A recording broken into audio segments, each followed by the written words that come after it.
Hello. Ahanubakada tinbiriba khwai punamokpu ikoknono khurumjari. Aikoi ngasigi sinjariba ningthem naisi honaba tharang tawjarage. Ahanubakada ningthem naisi mapu oibiriba kauthokjari miyagi saijakpa Mr. Ningthem.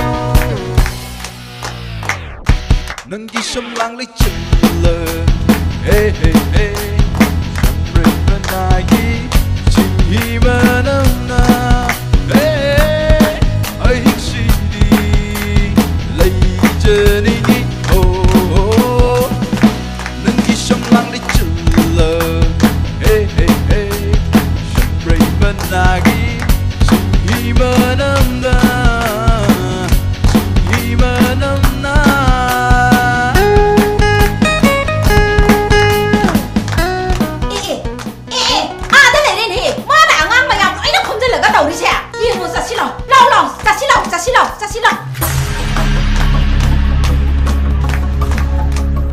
mayam aigi naiki thoramje nieng taba lengbirokwa yamna nungaije itema mama indomcha lengjanbiyo phambio isema khata jarake 이부모 닝태 나나 또 이타박 색깔이노 내가 이제 안강매한테 검사라가 오이 쇼이로 이타박 이차이지다 하이 닝태 나나 안강매한테 검사라가 너희망 할라게 하이라 닝태 까나다가 타박다 오이 쇼이로 이타박다 낭나 스마이 떠보세 떠보노 낭기 나코네나 떠우리두디네 항모이 나코모 말래 항아브로 신랑나 마는 내가 우리 그지마이나 세나나 리나 끝나야 마하라네 안강매 신랑 떠보네 레이저 신랑 레보다가 까나지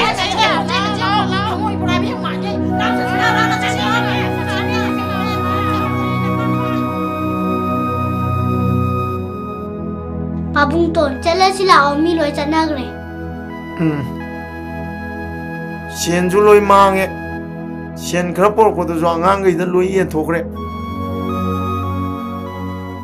tau tau ni ma sien ngang si ya ro e ba phane yam na hai bani ya ti ne pharoi de ba ngang ni ai ne tau mu phane yam na hai ro bani ma si de tau no hai bi se phane yam na hai bani ba ma si de ne ai ne khoi dau che bere chawli se 그이도록 모이다 써 ngang 장비래 이시보 아따바 미나 안가고 보이는 칼로이드로 ngori no mi am chang de pu ngau ha la da ba 하이마 인도나 던자크레다 모이다 써기 하누비도 아무 떠라도 잉는 ngang 수이 하이드나 o na na no pa suning da ba atalai su budo sai sak pa wala ki sigal do to budo madu na ise ngahon dori ba 카이노 하이르시보 아이코 닝템나 그이도록 마게나 Kurang bagi tabak si tau rano isi, hek ta tau ba. Aina nga masa kare leiraga pukri si ta da ge na. Kurang chaubi de gi nga du lei ge na sale. Nga masa du tina da kona da tau re. Lupa li singa magi ne na. Sel du pilam dai du da di. Lupa sa tu wa le me ne. Si wo hong na braga. Kurang chaubi ma mang dai kya mi kai. 에 아두기 오이래 Na ta di.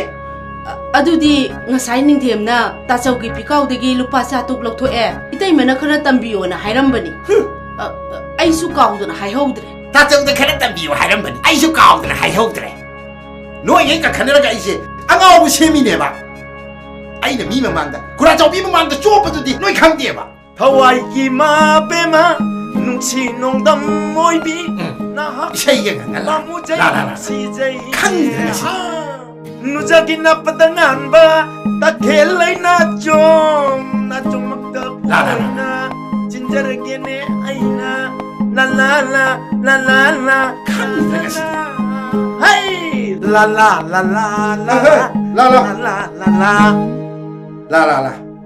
Kada. Na zai hu gi bu sel do. Ang ta piro. Kada. koi no koi ta so hai ju le kai ta rai bu huran moi lo roi do har ju patra jo hai ju nong ma dia phaw sai sak pa moi ka doi ni da huran ma ba ming thon na nau di kya pam ja de da ta so Is. Huran ai ba min thon tu kya fam ja di da ta chau kai. 그러면 능력수 강미 들어가시디.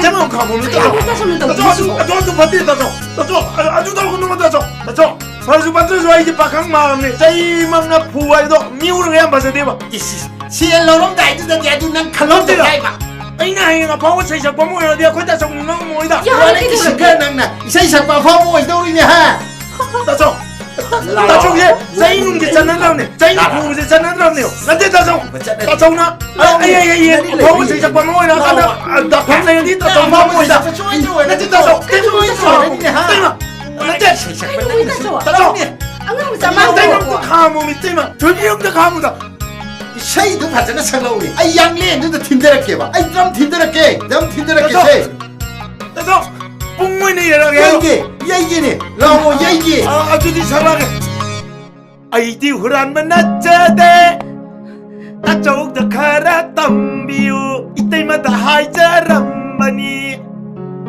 아이나 미마망다 좁아두디 나코이나 강비 라오 아이 양리 너도 틴데랄게 아이게 이란 나짜대 이때마기 말할 오이가니 하 이때마기 말할 오이가니 나타내 토비 Sao kinoba kay doge Sao gan basina Se sao ranoba Hayaw da ba igi irani ngakpiro ba Angang na lale hay jedi sidi Sao birano kay dorage Sao ranoba 푸르게 칸나 바이로버세이 두버숭암데 이쿠치나 사우버숭암데 타모이시나 땡템 사우버숭암데 타모이시나 rồi mà má cả nữa đi quay ta sống riêng đó sống phải ya nè đúng 마시야 시디 닝템 에이 낭기 칸바디 얌노 와이니 아이 꼭시 얌 사이네 따저기 꼭시 얌 따디 사할라누 까이도게 닝템 내가 ta sống xuống ngang mà xa chăm mà này quốc sao mua vào anh tao nó thôi nó bung nghe cho là cái tụi mà tụi mình ra rồi nó trên thôi vậy ngang mua khát tàng đấy 낭가시 마옹이따 다르냐 낭 마옹이따 다르냐 좀 따봉네 đi bao giờ đi ta sống 여기 실러 bây giờ quên lấy áo rồi ta 풀업 số 그래 quên mình chăm bây giờ xoay lấy áo rồi ông chị deputy commissioner ki kudat na tholok pa cherol mangi batungina mafam masida curfew kopsare jingpat turel tulisibong nganu kunu uche waya 위 홍동 마치나 따나 예마우리 바코니마 비사이 사기 용나 장비로 마치 디푸티 커미셔너기 야탕니 소약 바코니마 비사이 사나 부고다마니 또 빌러 카필로 도그레 사이드 꾸이는 레비아디 잠깐 싫어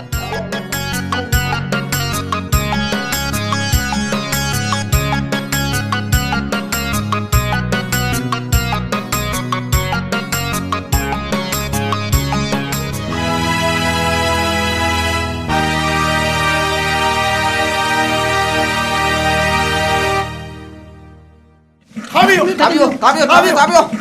맛보게 답이요. 막콘 생애. 무시하려고 인텐 기자려고 기자려고 곤란이지 항이 다섯명 오일람다 기자려고 연진지대 수월하게 세 지태기 있는 게 제대로 다 탈세 무슨 주택이 오래브라 맴야래고 나마보기 했다베 문다 와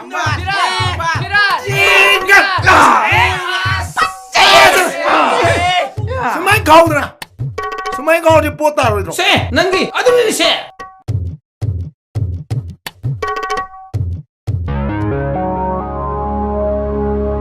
오이길 람나 지택지 분진비요 답이요 지택 샷자라게 바나나 까는다 우리나 주택도 타래세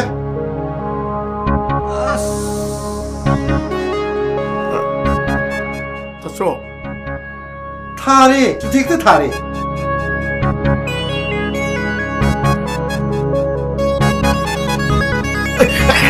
찌로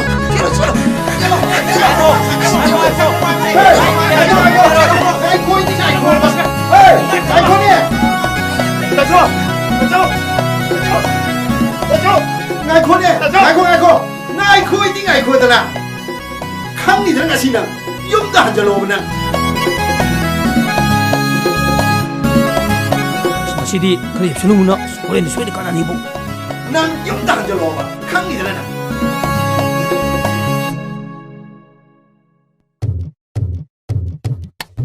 그런데 박전리노 관계가 거의 다 저기 아주 와 꼭 가서 리니 아두네바 시부 싫음니 보 에 라이온 프로크로 난 빠이 들어 까이디 백도노 아이디 마루카 노 혼업다 아이는 센 빠이도는 젤레 sen sen kia tare 쇠 영우 쇠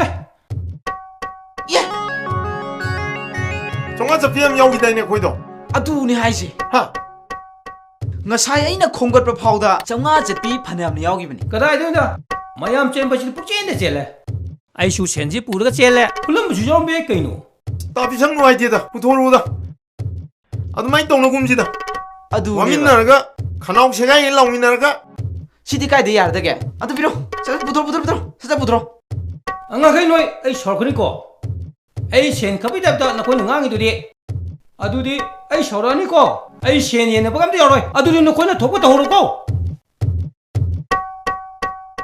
아스 아이 ngasai 강함네 거기 따비 석세 소마인 떨거니지 마게 라스 묵 하비제 그 떨거니요 마뚱나 마 뿐마 야바 미나티 puloi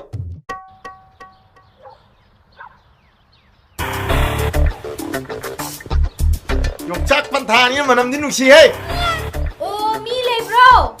Kanap talay tabro si po. 공 하마보 해 ngaktani na ta na hamangam kanano 묵 페젤리지나 Mi lay tabro. 올레예 Mi di lay jar oira.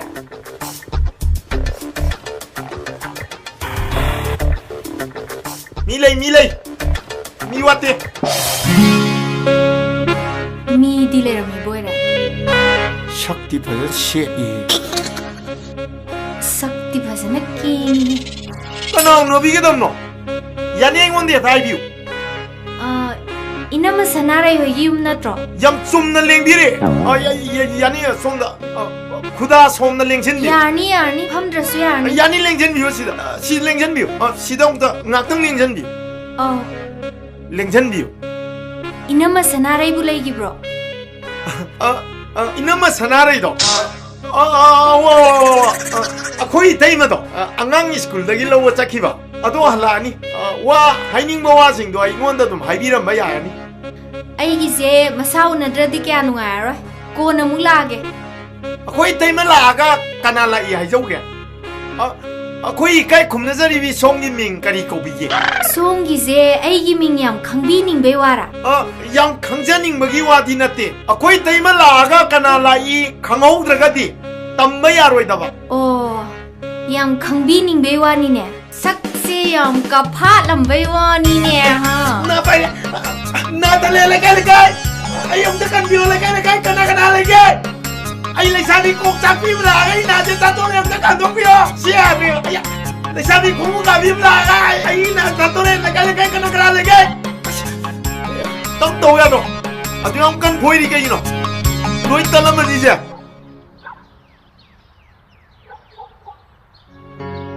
cái đồng ấy lại Ngarang lai. Mamai de kin na chok lok thin ba. ngarang laga hojik to pau hairwa tongni wa imphal na like tom leiraga imphal na di masak pa jawa jawan pa masana nan ma mayam am leiram ni na khoi ga je kaim na ti kaim ning jang di pote Oi bungo, ai na ngarang yum yorok pa do numita dore. Pawi ma hai ga dab su phone ma phau he pai di. Hosiki matam da bu phone ma phau pai da ba pakhang si bu. Nang bu pakhang lo. noi mobile phone ga do pai be yang ngam mi ni ai gi thabak kuchin ji da wai chilli na pai bi da gi wani ni Sak siga. Siki ju thok ta ba mana ai ju pai ngami ga hai sari ne. aseng mani ni ai na hai ri se ai na mobile phone no pai ra di nong na ngak lai ta na phone tok salani nang lai to wa kai ra ni adu dai dai pai khap phel loi ra ni pai khap phel loi ra di ai kok thak ta ta roi do wa khal do khar khalu ni ai yam kok lai ba mi ni Oh, ꯀꯣꯛꯁꯦ ꯌꯥꯝ ꯐꯅ ꯈꯜꯂꯝꯕꯩ ꯋꯥꯅꯤꯅꯦ phone ꯂꯩꯕ ꯉꯝꯗꯤ ꯉꯝꯗꯅ ꯑꯁꯦꯡꯕꯅꯤ ꯇꯥꯖ ꯑꯩ ꯅꯪ ꯂꯥꯏꯔꯤꯛ ꯇꯝꯕ ꯀꯥꯏꯗꯅꯕ ꯈꯟꯕꯗ ꯌꯥꯝ ꯋꯥꯈ꯭ꯔꯖꯥꯠꯅꯤ ꯑꯩ ꯅꯪꯒꯤ ꯌꯥꯝ ꯈꯟꯈ꯭ꯔꯖꯥꯠꯅꯤ ꯑꯩꯈꯣꯏ ꯇꯦꯝꯃꯁꯨ ꯂꯩ ꯍꯩꯃꯥ ꯊꯥꯖ ꯅꯪ ꯂꯥꯛꯑꯝꯃꯤꯔꯣ ꯅꯪꯕꯨ ꯀꯩꯗꯧꯉꯩ ꯂꯥꯛꯀꯦ ꯏꯅꯝꯃ ꯉꯔꯥꯡ ꯂꯥꯛꯑꯦ ꯊꯣꯏꯕꯤ ꯌꯥꯝ ꯆꯥꯎꯔꯝꯃꯦ ꯅꯤꯡꯊꯦꯝ ꯇꯦꯝꯃ. ꯅꯪ ꯅꯌꯥꯝꯕꯅ ꯁꯤꯟꯅꯔꯝꯕꯗꯨ ꯆꯠꯂꯨꯔꯕꯣ ꯑꯦ ꯑꯩꯗꯤ ꯀꯧꯕ ꯀꯧꯏꯅꯦ ꯆꯤꯛꯑꯦ ꯆꯤꯛꯑꯦ ꯑꯦ ꯌꯥꯎꯔꯝꯃꯤꯅꯦ ꯑꯩꯗꯤ ꯄꯤꯔꯨꯔꯦꯅ ꯈꯜꯂꯨꯔꯝꯅꯤ ꯐꯖ ꯑꯩ ꯃꯔꯨꯞ ꯁꯦꯜ ꯑꯃꯨꯛꯇ ꯊꯤꯜꯂꯨꯒꯦ ꯅꯠꯇ꯭ꯔꯗꯤ ꯑꯩꯈꯣꯏ ꯇꯥꯆꯧꯅ ꯑꯩ ꯁꯣꯏꯗꯅ ꯍꯣꯔꯦꯟ ꯐꯨꯊꯔꯛꯑꯅꯤ ꯇꯦꯝꯃ ꯑꯩ ꯑꯃꯨꯛ ꯆꯠꯂꯨꯒꯤ ꯅꯣꯏ ꯑꯃꯨꯛ ꯂꯩꯃꯤꯟꯅꯔꯝꯃꯨꯀꯣ ꯑꯩ ꯆꯧꯈꯤꯒꯦ ꯊꯣꯏꯕꯤ ꯅꯪꯕꯨ ꯀ꯭ꯂꯥꯁ ꯀꯌꯥ ꯇꯝꯃꯒꯦ Nene, ay class 2 ne. ꯃꯥ ꯌꯥꯝ ꯇꯝꯃꯦꯅ ꯅꯪꯗꯤ ꯏꯝꯐꯥꯜꯗ ꯀꯩꯗꯧꯉꯩ ꯑꯃꯨꯛ ꯆꯠꯇꯣꯔꯤꯕ ꯆꯠꯂꯔꯣꯏ ꯏꯅꯝꯃ ꯀꯩꯅꯣ ꯍꯥꯏꯔꯤꯁꯤꯕꯨ ꯅꯪꯕꯨ ꯂꯥꯏꯔꯤꯛ ꯇꯝꯕ ꯂꯣꯏꯔꯕ꯭ꯔꯥꯅꯦ ꯂꯣꯏꯗ꯭ꯔꯤ ꯏꯅꯝꯃ ꯑꯗꯣ ꯃꯈꯥ ꯇꯝꯃꯔꯣꯏꯁꯤꯔꯥꯅ ꯈꯜꯂꯦ ꯌꯨꯝꯗ ꯑꯉꯥꯡ ꯈꯔ ꯇ꯭ꯌꯨꯁꯟ ꯇꯧꯔꯒ ꯁꯨꯝ ꯂꯩꯔꯁꯤꯔꯥꯅ ꯈꯜꯂꯤꯕ ꯑꯗꯨꯁꯨ ꯐꯩꯌꯦ ꯑꯩꯈꯣꯏ ꯊꯣꯏꯕꯤꯒꯤꯁꯨꯅꯦ ꯇ꯭ꯌꯨꯁꯟ ꯇꯝꯕꯤꯅꯕ ꯑꯣꯖꯥ ꯊꯤꯔꯤꯕꯅꯤ ꯅꯪꯉꯣꯟꯗ ꯑꯗꯨꯝ ꯊꯥꯔꯛꯑꯒꯦ ꯊꯣꯏꯕꯤ ꯅꯦꯅꯦꯗ ꯇ꯭ꯌꯨꯁꯟ ꯇꯧꯕ ꯂꯥꯛꯎꯀꯣ Hoy, ay lake. ꯑꯗꯨꯗꯤ ꯍꯌꯦꯡꯗꯒꯤ ꯊꯥꯔꯛꯑꯒꯦꯀꯣ ꯐꯖꯕ ꯁꯔꯨꯛ ꯆꯥꯝꯃ ꯆꯥꯝꯃ ꯆꯥꯝꯃ ꯆꯥꯝꯃ ꯆꯥꯝꯃ ꯀꯩꯅꯣ ꯑꯦ ꯇꯩꯁꯥ ꯉꯥꯛ ꯐꯝꯁꯤ ꯂꯥꯎꯗꯅ ꯑꯩ ꯈꯨꯔꯥꯇꯣꯝꯕꯤꯒꯤꯗ ꯃꯔꯨꯞꯀꯤ ꯁꯦꯟ ꯊꯤꯜꯂꯨꯒꯦ ꯇꯧꯅꯤ ꯑꯩ ꯁꯦꯟ ꯄꯥꯏꯗꯦꯗ ꯌꯥꯎꯔꯣꯏꯗ ꯑꯁ ꯌꯥꯎꯗ꯭ꯔꯁꯨ ꯐꯝꯁꯤ ꯂꯥꯎꯗꯅ ꯋꯥꯔꯤ ꯋꯥꯇꯥꯏ ꯉꯥꯛ ꯁꯥꯁꯦ ꯑꯩꯈꯣꯏ ꯇꯥꯆꯧ ꯑꯃꯨꯛ ꯂꯥꯛꯇꯅ ꯂꯥꯎꯗ ꯂꯥꯎꯗ ꯍꯣꯏꯗ ꯑꯗꯨꯕꯨꯗꯤ ꯌꯦꯡꯕꯕꯨꯗꯤ ꯌꯥꯏ ꯀꯩꯗꯧꯔꯅꯤ ꯁꯦꯟ ꯌꯥꯎꯗꯕꯅꯤꯅ ꯐꯝꯖꯤꯜꯂꯣ ꯀꯅꯥꯏ ꯇꯔꯟꯅꯣ ꯑꯩꯅ ꯕ꯭ꯂꯥꯏꯟ ꯇꯧꯔꯦ ꯅꯪꯒꯤꯅꯤ ꯑꯩ ꯆꯦ ꯆꯤꯡꯈꯠꯂꯅꯤ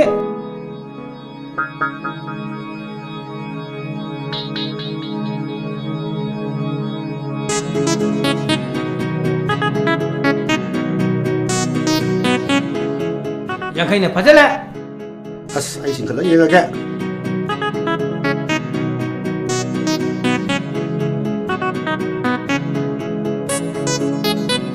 ꯑꯩꯁꯨ ꯑꯃꯨꯛꯇꯪ ꯐꯔꯦꯁꯦ ꯌꯥꯡꯈꯩ ꯑꯃ ꯐꯥꯔꯦ ꯑꯁ ꯑꯩꯒꯤ ꯆꯧꯕ ꯌꯥꯡꯈꯩ ꯆꯧꯕꯗꯣ ꯐꯖꯜꯂꯦ ꯌꯥꯔꯦ ꯑꯩꯁꯨ ꯌꯥꯡꯈꯩ ꯑꯃ ꯐꯥꯔꯦ ꯆꯞ ꯁꯤꯔꯦ ꯅꯤꯡꯊꯦꯝ ꯅꯪꯒꯤ ꯁꯦꯟꯖꯥꯎꯗꯣ ꯉꯥꯛꯇ ꯄꯨꯒꯦꯗꯅ ꯇꯩꯁꯥ ꯅꯨꯡꯉꯥꯏꯗꯧ ꯃꯥꯟꯗꯦꯗ ꯃꯤ ꯃꯔꯨꯞ ꯁꯦꯟꯅꯦ ꯍꯣꯔꯦꯟ ꯁꯣꯏꯔꯗꯤ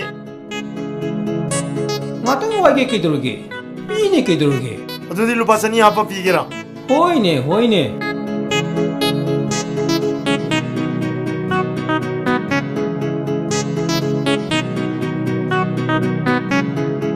ꯑꯗꯨꯗꯤ ꯆꯅꯤꯅ ꯐꯥꯔꯦ ꯑꯣ ꯑꯩꯁꯨ ꯆꯅꯤ ꯐꯥꯔꯦ ꯆꯍꯨꯝ ꯁꯤꯔꯦ ꯍꯦꯔꯥ ꯅꯨꯡꯉꯥꯏꯈꯤꯗ꯭ꯔꯦꯗ ꯇꯩꯁꯥ ꯁꯣ ꯄꯤ ꯀꯩꯅꯣ ꯁꯣ ꯄꯤꯌꯨ ꯆꯥꯃꯤꯗ ꯁꯣ ꯇꯧꯔꯦ ꯁꯦ ꯈꯣꯝꯖꯜꯂꯨ ꯀꯩꯅꯣ ꯁꯥꯍꯦꯕ ꯇ꯭ꯔꯦꯟ ꯀꯅꯥ ꯍꯥꯠꯇꯣꯏꯅꯣ ꯈꯣꯝꯖꯜꯂꯨ ꯈꯣꯝꯖꯜꯂꯨ ꯁꯦ ꯑꯩ ꯁꯦꯗꯨ ꯌꯦꯡꯉꯨꯁꯦ ꯁꯦ ꯑꯁ 200 ꯐꯪꯕ꯭ꯔꯥ ꯍꯥꯏꯕꯨ ꯄꯨꯡꯃꯥꯡ ꯃꯥꯡꯉꯦꯅ ꯀꯃꯥꯏꯅ ꯇꯧꯗꯣꯏꯕ ꯇꯩꯁꯥ ꯑꯁ ꯇꯥꯆꯧ ꯀꯩꯅꯣ ꯅꯪ ꯇꯧꯏꯁꯦ ꯍꯥ ꯇꯥꯆꯧ ꯀꯩꯅꯣꯕ ꯇꯥꯆꯧ ꯅꯥꯏꯕ ꯇꯥꯆꯧ ꯑꯩꯅ ꯅꯪꯉꯣꯟꯗ ꯁꯦꯜ ꯄꯤꯔꯨꯆꯣꯅ ꯍꯥꯏꯔꯒ ꯁꯤꯗ ꯀꯩꯗꯧꯔꯝꯃꯤꯅꯣꯕ ꯍꯥ ꯄꯤꯔꯨꯒꯦꯅ ꯂꯥꯛꯄꯅꯦꯕ ꯑꯗꯨꯗ ꯀꯩꯗꯧꯔꯕ ꯃꯔꯨꯞꯀꯤ ꯁꯦꯜꯗꯨ ꯄꯤꯔꯨꯔꯕ ꯅꯪ ꯍꯥ ꯄꯤꯔꯨꯗ꯭ꯔꯤꯌꯦ ꯇꯥꯆꯧ ꯀꯗꯥꯏ ꯃꯔꯨꯞꯀꯤ ꯁꯦꯜ ꯄꯤꯔꯨ ꯑꯩ ꯄꯤꯖꯔꯨꯔꯒꯦꯕ ꯀꯗꯥꯏ ꯇꯥꯆꯧ ꯇꯥꯄꯤꯆꯝꯅ ꯋꯥꯏꯒꯦꯅ ꯋꯥꯏꯈ꯭ꯔꯒ ꯂꯣꯏ ꯇꯥꯗꯣꯛꯈ꯭ꯔꯦ ꯍꯧꯖꯤꯛꯇ ꯑꯩꯗꯤ ꯌꯥꯎꯗꯦ ꯑꯁꯤꯒꯨꯝꯕ ꯐꯠꯇꯕ ꯊꯕꯛꯁꯦ ꯅꯪ ꯀꯩꯗꯧꯕꯩꯅꯣ ꯌꯥꯎꯔꯤꯁꯦ ꯅꯪ ꯉꯁꯤꯗꯒꯤ ꯌꯨꯝꯗ ꯍꯟꯖꯤꯜꯂꯛꯄ ꯌꯥꯔꯣꯏ ꯍꯥꯏꯁꯤꯅꯤꯀꯣ ꯑꯩꯅ ꯌꯨꯝꯗ ꯍꯦꯛ ꯍꯟꯖꯤꯜꯂꯛꯄꯗ ꯅꯪ ꯀꯩꯗꯧꯒꯦ ꯌꯦꯡꯉꯨ ꯅꯪ ꯍꯟꯖꯜꯂꯣꯏ ꯑꯩ ꯍꯟꯖꯜꯂꯣꯏ ꯅꯣꯏ ꯌꯨꯝꯗꯨꯗ ꯑꯩ ꯁꯨꯡꯍꯟ ꯍꯟꯖꯜꯂꯣꯏ ꯑꯩꯒꯤꯁꯨ ꯂꯩꯐꯝ ꯌꯥꯝ ꯂꯩ ꯐꯩ ꯑꯩ ꯍꯟꯖꯜꯂꯣꯏ ꯍꯦꯛ ꯍꯟꯖꯤꯜꯂꯛꯎꯗꯅ ꯅꯪꯅ ꯍꯦꯛ ꯍꯟꯖꯤꯜꯂꯛꯄꯗ ꯑꯩꯅ ꯀꯩꯗꯧꯒꯦ ꯌꯦꯡꯉꯨ ꯅꯪ halloi ai sungguh halloi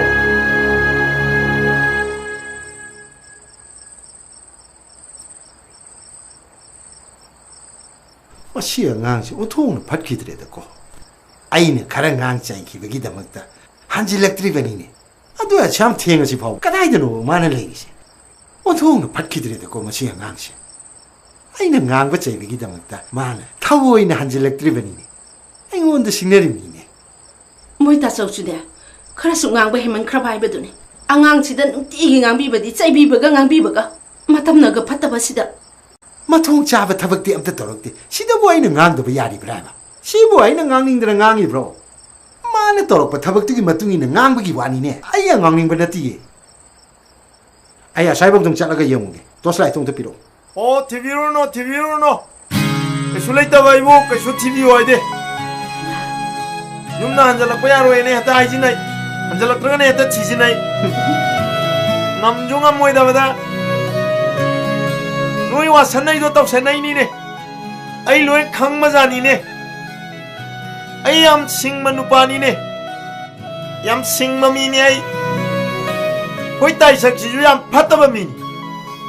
아이디 마루키 시엔도 틴게하더라. 잠깐만 러북도 파워가 짜짜버니. 마네 했다 꼭 살래. 아이 파나 꾸이네 야자담니. 마루키 시엔가 뿌 마나 뿌르게 했는데 땀에 떨러오기.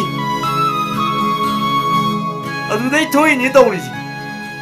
산나 시마나 알리아빠가 프라이즈 방해해두니 아이나 떠오르지.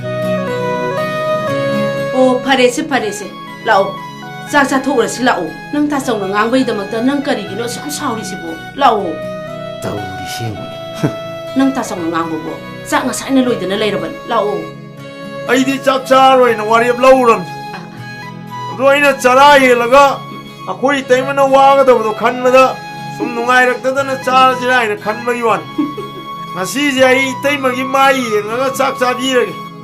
마뚱다 이 차올라가노. 호호 야레 강해 라오. 자자 토그라시 라오. 라오. 아이기 분시는가 바tamnya 바tam니 이거 다서 마판다 팅마다 레이브지 구동지니가이니 자자 도어지 라다서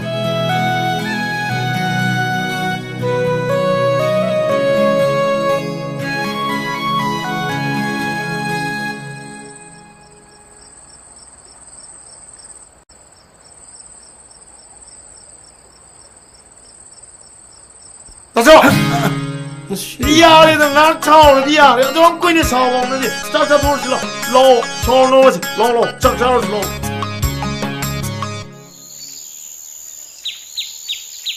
마이 누파두나 라이 쿠상기 라팡아이드는 레이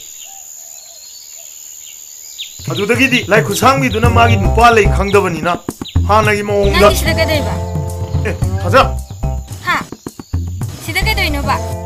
angangay wari liramini Ay nang kay hage. Ha. Ay nang kay hage ba nawanda? aingona kay hagi Aku exam pass to bagi chak lay have na traba. Nang ka samina sa have na traba ibo. haja nang chawrno aidi pukaw kaw aduna angangjing da wari li lemini ai kam leitena Ay am sawni ay khalwar gana.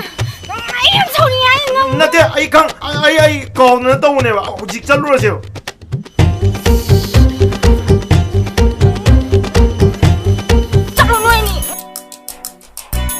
가자! 로로! 가자!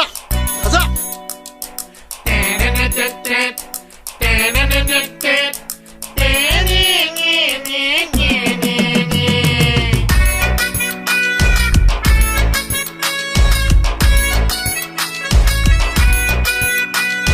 Pajabadilam na pajare Imechina yang madipendedo Jipatakum Katakum Jipatakum Pang Jipang Jipatakum Katakum Jipatakum Pajabadilam na pajare Imechina yang madipendedo Nushibagi pakta tauriba Onthoknabu ikaiba khangdeda Nushibagi pakta tauriba Onthoknabu ikaiba khangdeda Oh, phasai haina napal taunuda Watona wana kwak kwak kwak kwak kwak na pamde Nusi manglat nusi wakhaldo Hodita mangjong jong lagatok jeni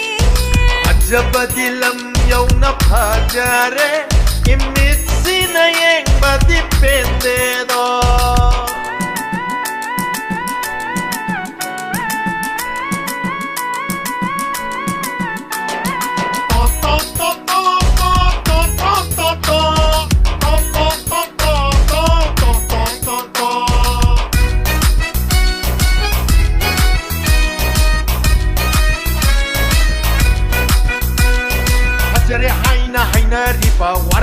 yal angang bato koi muna shugang ang dabani hai bide hai ni ta je ho ro be ma hai bide hai ni ta je ho ro nasasu nan ba hai je daba second hand put it congrau sit ba nangon da lay no saro podi yum da pa ta su tok chare de ibungo nupi na kui na lai chara di peng soi ba sung soi soi tra ba ni kui ra ga matik lai ba di overcoat it ba yong sang yong sang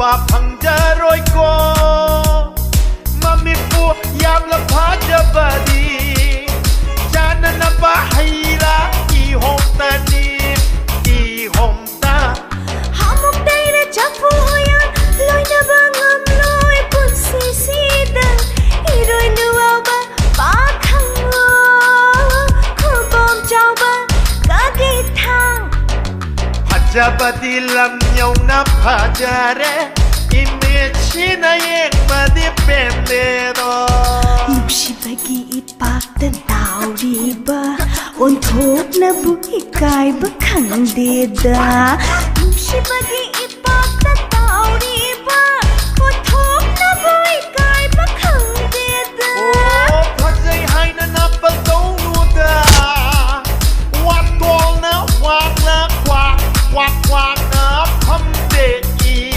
nusi manglat nusi wa khai do phode ta mang chong la ga tok chani jabadi lam nyau na pha jare imechina yek ma di pende do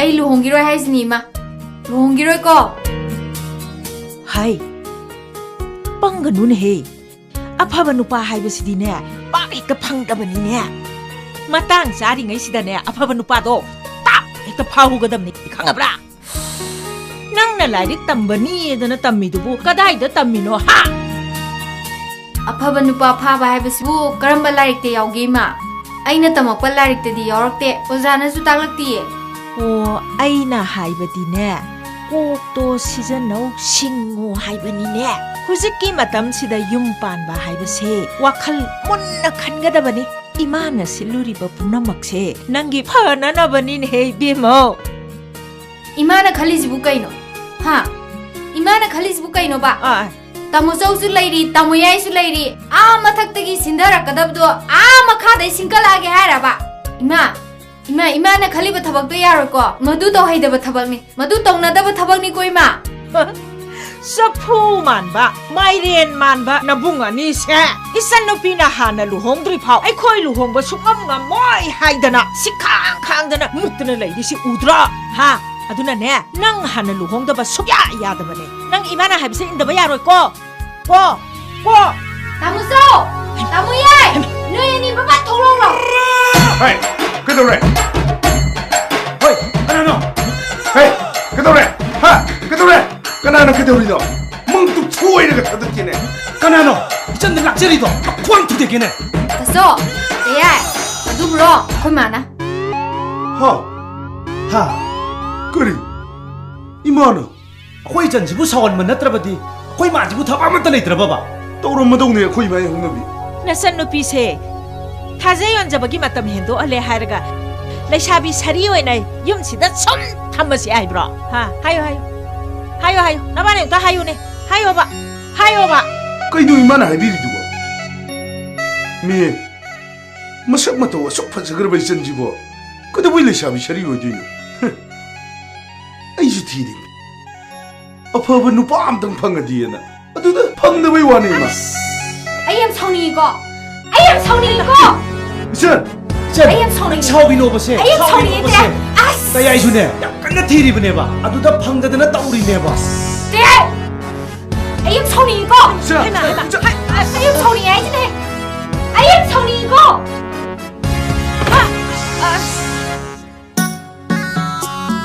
ꯁꯤ ꯃꯤ ꯃꯆꯥ ꯑꯃꯃꯝ ꯑꯣꯏꯔꯗꯤꯕ ꯑꯐꯕ ꯅꯨꯄꯥ ꯑꯃ ꯂꯩꯔꯦ ꯒꯥꯏꯁꯦ ꯍꯔꯥꯎꯕꯅ ꯂꯣꯏꯔꯗꯝꯅꯦꯕ ꯃꯁꯤ ꯏꯆꯥ ꯅꯨꯄꯤꯁꯤꯗꯤ ꯃꯁꯤꯗꯤ ꯑꯁ ꯍꯥꯏ ꯑꯆꯧꯕ ꯌꯥꯏꯃ ꯂꯥꯎ ꯏꯃꯥ ꯋꯥ ꯍꯥꯏꯒꯦ ꯂꯥꯎ ꯏꯃꯥ ꯋꯥ ꯍꯥꯏꯒꯦ ꯍꯥꯏ ꯑꯆꯧꯕ ꯌꯥꯏꯃ ꯌꯥꯝ ꯐꯕ ꯅꯨꯄꯥ ꯑꯃ ꯂꯩꯔꯦꯅ ꯍꯦꯟꯅ ꯍꯣꯏꯕ खौरां बत्तना हाय हाय खौरां बत्तना खौगं नरबा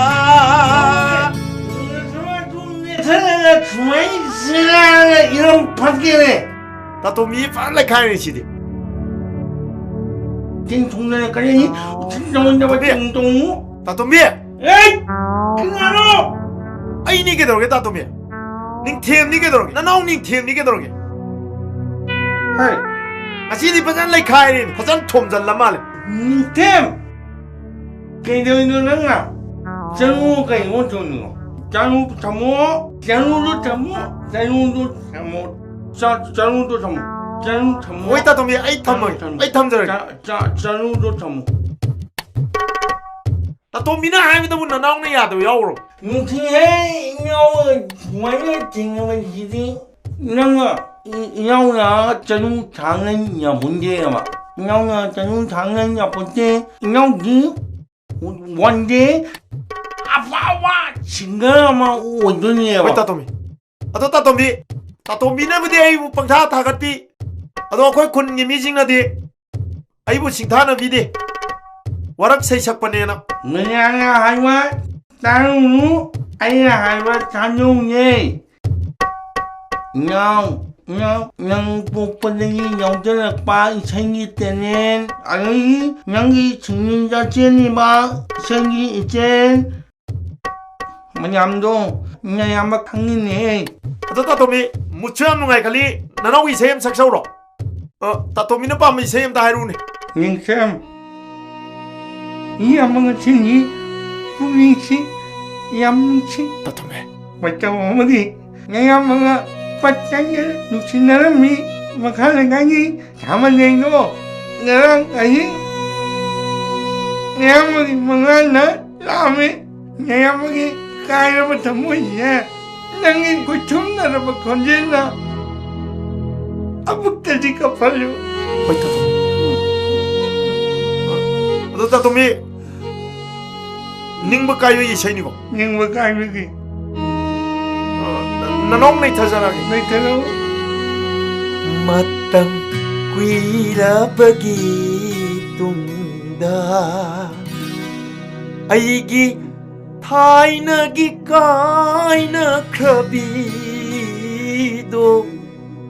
농마 강하다나 탱나리에이나 차나 소록다 탱나람이 땅땅땅땅땅땅땅땅 맞담 꾸이라 버기뚱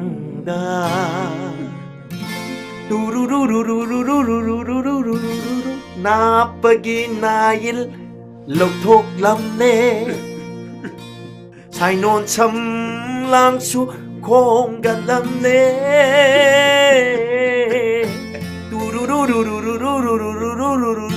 Na pergi nail Loktok lamne Sai non cham lang su 공간 남래 구추추 따이페 따이럼레 사홍차 따뚱비 따뚱비 까이노 따뚱비도 줘 쟤 허글러워 쟤 엉덩 파모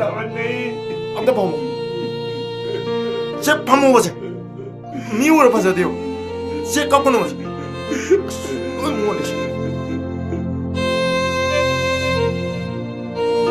쟤 깎고 넘어 따뚱비 깎고 넘어 따뚱비 따뚱비 깎아가 뽕이 손대요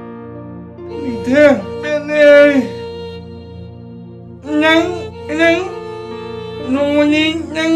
one day nang phony 따뚱비야 anh chani one day nang phony 왜 따뚱비 nang phony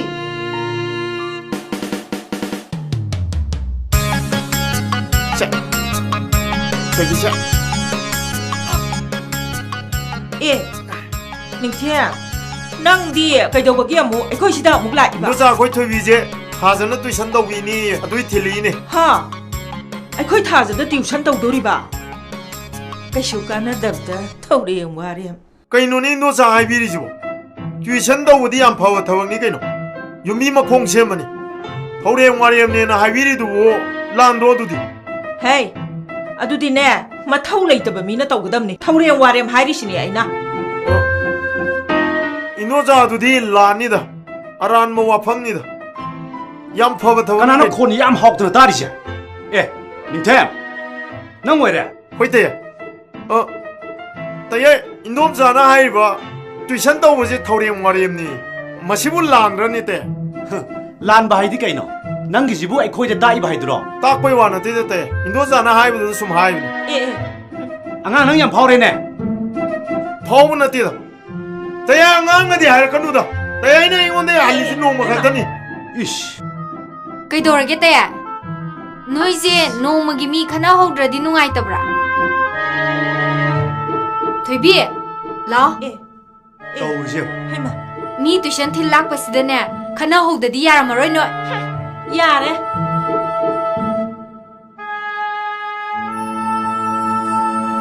ꯕꯦꯒꯁꯦ ꯂꯧꯊꯣꯛꯑꯁꯦ 그슈나 따와 와팜다 따야이가 코니 빵강능 앙나라가 미네 따라가 카나바 만기는 따야이나 하이리지 줄란데 인돔자나 하이리지 줄란데 누가 이나 하이저리보 와팜지 줘 아tum보 와팜니 마락다 파옥숨 펑나다기 와니 아이디어 못 레이나 락서버링 아시디 좀 토비자 안바 튜션 떠보네다나 아코이 타자나 강나다나 마락다수 애기 안전 미래 아도 아이는 아시 자락보 인장도 거리는 아이 자락보 인장도 아이는 자락보 인장도 마이니네 나는 무슨 땅이야 나이코 하나기 무슨 나이코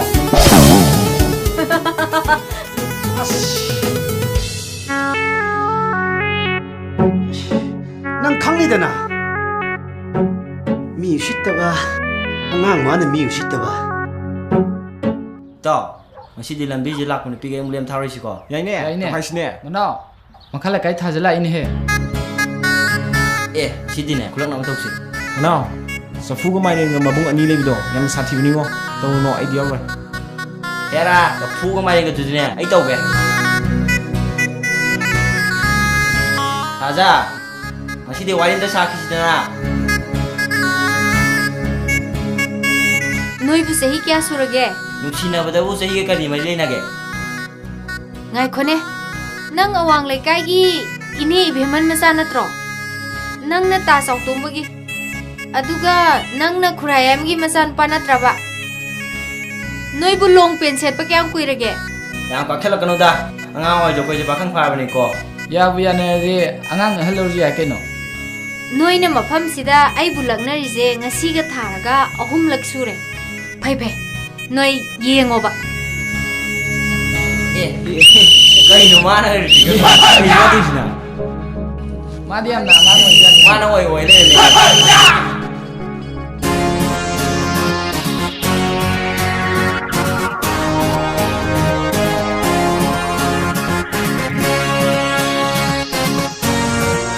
에이 허모 푸어버 끈질렀더는 namit fawa fazna pang mai ji noina nupi ga su lagna bashare adusu na chegumda buji phok lo kanjil pina nangna noki noki toido ke doiba ai khoi usuteri ha 마기 지노 그나티 마사기네 oi ogulo paring ningo chalo 손 chalo vamos nana payo 종호 종호네 종호지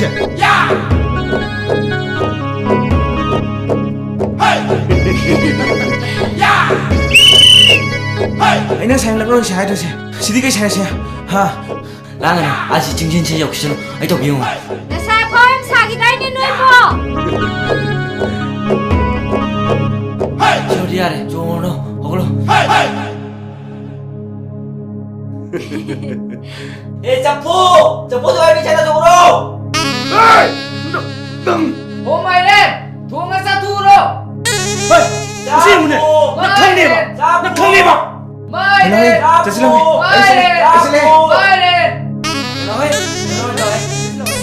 ꯑꯉꯥꯡꯁꯤꯡꯁꯤꯅꯅꯦ ꯆꯐꯨ ꯃꯥꯏꯔꯦꯟ ꯍꯥꯏꯕꯗꯣ ꯁꯥꯎꯔꯅꯨ ꯑꯁꯦꯡꯕ ꯍꯥꯏꯕꯕꯨ ꯂꯥꯛꯑꯣ 자실로 왔다 맞죠 ꯈꯪꯗꯦꯗ ꯏꯅꯝꯃ ꯑꯩꯒꯤ ꯏꯆꯥꯅꯤꯄꯥꯗꯣ ꯃꯊꯟꯇ ꯄꯣꯛꯄꯅꯤꯅ ꯀꯦꯊꯣꯛ ꯃꯧꯊꯣꯛꯅ ꯌꯣꯛꯂꯛꯄꯒꯤ ꯍꯧꯅꯕ ꯃꯤ ꯄꯣꯡ ꯎꯅꯕ ꯋꯥꯔꯤ ꯋꯥꯇꯥꯏ ꯁꯥꯕ ꯀꯌꯥ ꯍꯩꯖꯄꯣꯠ ꯅꯠꯇꯦꯗ ꯑꯗꯨꯒꯤꯗꯤꯅꯦ ꯏꯕꯦꯝꯃ ꯑꯩꯈꯣꯏꯒꯤꯁꯤꯁꯨꯅꯤ ꯏꯆꯥꯅꯨꯄꯤꯁꯦ ꯃꯕꯨꯡ ꯑꯅꯤꯒꯤ ꯃꯅꯨꯡꯗ ꯃꯥ ꯃꯊꯟꯇ ꯌꯥꯎꯕꯅꯤꯅꯅꯦ 이스 마봉 아니지나 어통나 루나 떠져크라 보내미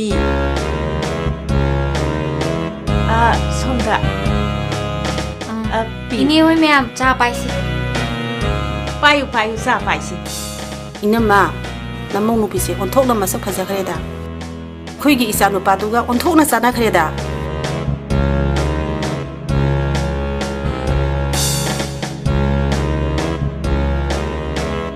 ꯑꯩꯈꯣꯏ ꯃꯁꯦꯟꯕꯨꯗꯤ ꯌꯥꯅꯔꯦ ꯍꯥꯏꯕꯕꯨ ꯍꯌꯦꯡ ꯂꯩꯃꯤꯟꯅꯒꯗꯣꯔꯤꯗꯤ ꯃꯈꯣꯏ ꯑꯉꯥꯡ ꯑꯅꯤ ꯑꯁꯤꯅꯤꯗꯣ ꯑꯗꯨꯅ ꯁꯈꯪ ꯃꯥꯏꯈꯪꯅꯍꯜꯂꯒ ꯃꯈꯣꯏ ꯑꯅꯤꯒꯤ ꯑꯣꯏꯕ ꯋꯥꯁꯨ ꯐꯣꯡꯗꯣꯛꯆꯅꯕ ꯇꯥꯟꯖꯥ ꯑꯃꯇꯪ ꯁꯤꯟꯕꯤꯕ ꯄꯥꯝꯃꯤ ꯌꯥꯏꯌꯦ ꯀꯩꯗꯧꯉꯩꯅꯣ ꯅꯨꯃꯤꯠ ꯑꯐꯕ ꯑꯃ ꯌꯦꯡꯉꯒ ꯍꯦꯛꯇ ꯎꯅꯍꯜꯂꯒ ꯂꯣꯏꯔꯦ ꯀꯩꯅꯣ ꯆꯣꯏꯖꯥꯏꯅꯔꯕꯤ ꯁꯝꯂꯥꯡꯂꯛꯇꯒꯤ ꯂꯣꯟꯅ ꯌꯦꯡꯂꯛꯄ ꯃꯤꯠꯌꯦꯡꯗꯨꯅ ꯀꯔꯤ ꯄꯥꯎꯈꯣꯡꯅꯣ ꯆꯟꯅꯤꯡꯂꯤꯕ ꯒꯨꯂꯥꯞ ꯃꯥꯟꯕꯤ ꯆꯤꯟꯕꯥꯜꯅ ꯀꯔꯝꯕ ꯋꯥꯍꯩꯅꯣ ꯀꯌꯥꯝ ꯀꯨꯏꯔꯒꯦ ꯂꯥꯛꯄ ꯑꯩꯕꯨꯗꯤ ꯂꯥꯛꯄꯗ ꯉꯥꯏꯔꯤꯅꯦ ꯑꯗꯣ ꯅꯪꯕꯨ ꯂꯕꯨꯛ ꯂꯝꯍꯥꯡꯒꯤ ꯁꯩꯁꯛꯄ ꯑꯣꯏꯅ ꯁꯨꯝ ꯂꯩꯔꯒꯦ ꯍꯥꯏꯔꯣ ꯂꯕꯨꯛ ꯂꯝꯍꯥꯡꯒꯤ ꯁꯩꯁꯛꯄꯁꯤꯡꯕꯨ ꯑꯗꯨ ꯌꯥꯝ ꯍꯟꯊꯅꯗꯤ ꯈꯟꯒꯅꯨꯗ ꯂꯕꯨꯛ ꯂꯝꯍꯥꯡꯗ ꯁꯛꯑꯝꯕ ꯃꯌꯥꯝ ꯑꯃ ꯑꯐꯥꯎꯕ ꯑꯣꯏꯔꯤꯁꯤꯗꯤ ꯑꯩꯁꯨ ꯍꯌꯦꯡ ꯑꯐꯥꯎꯕ ꯑꯣꯏꯗꯣꯏꯅꯤ ꯂꯕꯨꯛ lamhangda saamba mayam ama phawkhrabasu nangdi phawroye nangbu aphawba saisakpa mo oinningbro oininge nangna aphawba saisakpa mo oige haragadi aine ibane isai mayek hek saaba nang adum phawardamne na isai mayek iba herabo tu se ngarang dang ne aina ne tumdaba makai irini isai mayek ine sidi sengloba as ai parake se senglaba atiyagi sangbanarba masugum amakpa yauddabi ningthirabi saktam nangdi phajabagi aroibi sakloni phajabra phajayne yamthi phajayne em tienge biro sidi nang matiang madani mapung phadin mapung phadraji kamai saktoiba mapung phadaba isai ju ai chawa ai ju se mapung oine phanang i ruyado ado ibani tanaraga makhado isena porokpane makha hapchaladi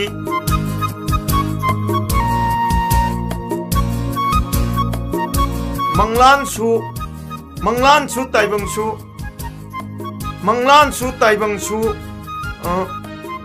mitna kuppa Manglansu taibangsu mitna kuppa khudingda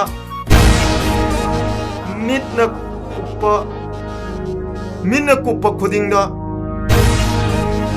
Makha haidrabo ai harakese Khalalli nungsiba nangi wakhalda Phajabra Hey! Nang mafamsida kaidauramino? Ha? Ngawtang phaidangna nupasina tradi nang nupa amta leitrabro? Ha? Nangbu namito tangabran he? Hey, nupi nangbu namito tangabran he? Ha? Kani nupi no ne masibo? Nangbu isani haibido ikaibana loiren he? Hey! Nabani kaidaurage? Tumen yeng lai tu kaidaurage? Nanu puru sosalo haibane! Tamuso, tamye, idea ro haisini ko. Ai kai khangji nga ni hando Yaro habane. hando haibne Yaro habane. Tamuso, idea phok sanu ko. Tani them sok yaro haisini. musi ngji yam kai khangji hando haibne Yaro haidana. Hey! Musi lo. Ona. 자실라. 마시 강이지 오래. 가자. Ona.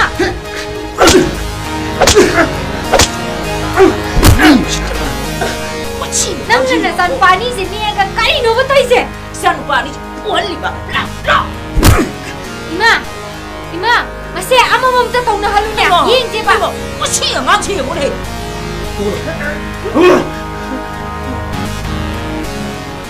musi first and last warning matungda aigi champi ke loina ra ba nang shir khangun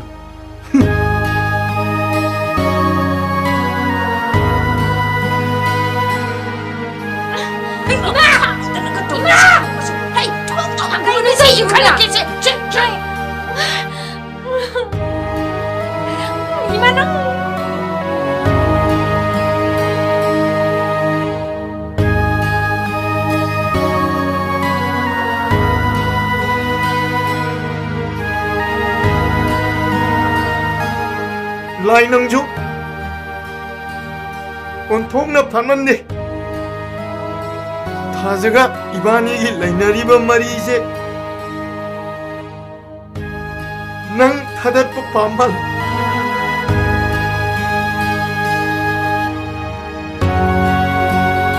lai wegena mi wegena thaja ibani gi nungsi mari shukdat thadat pa yaro namjunga moy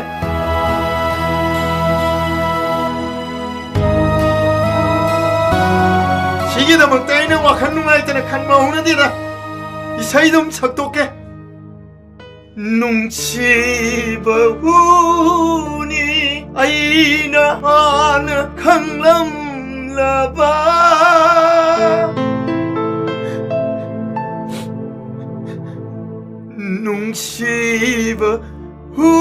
뭉치버우니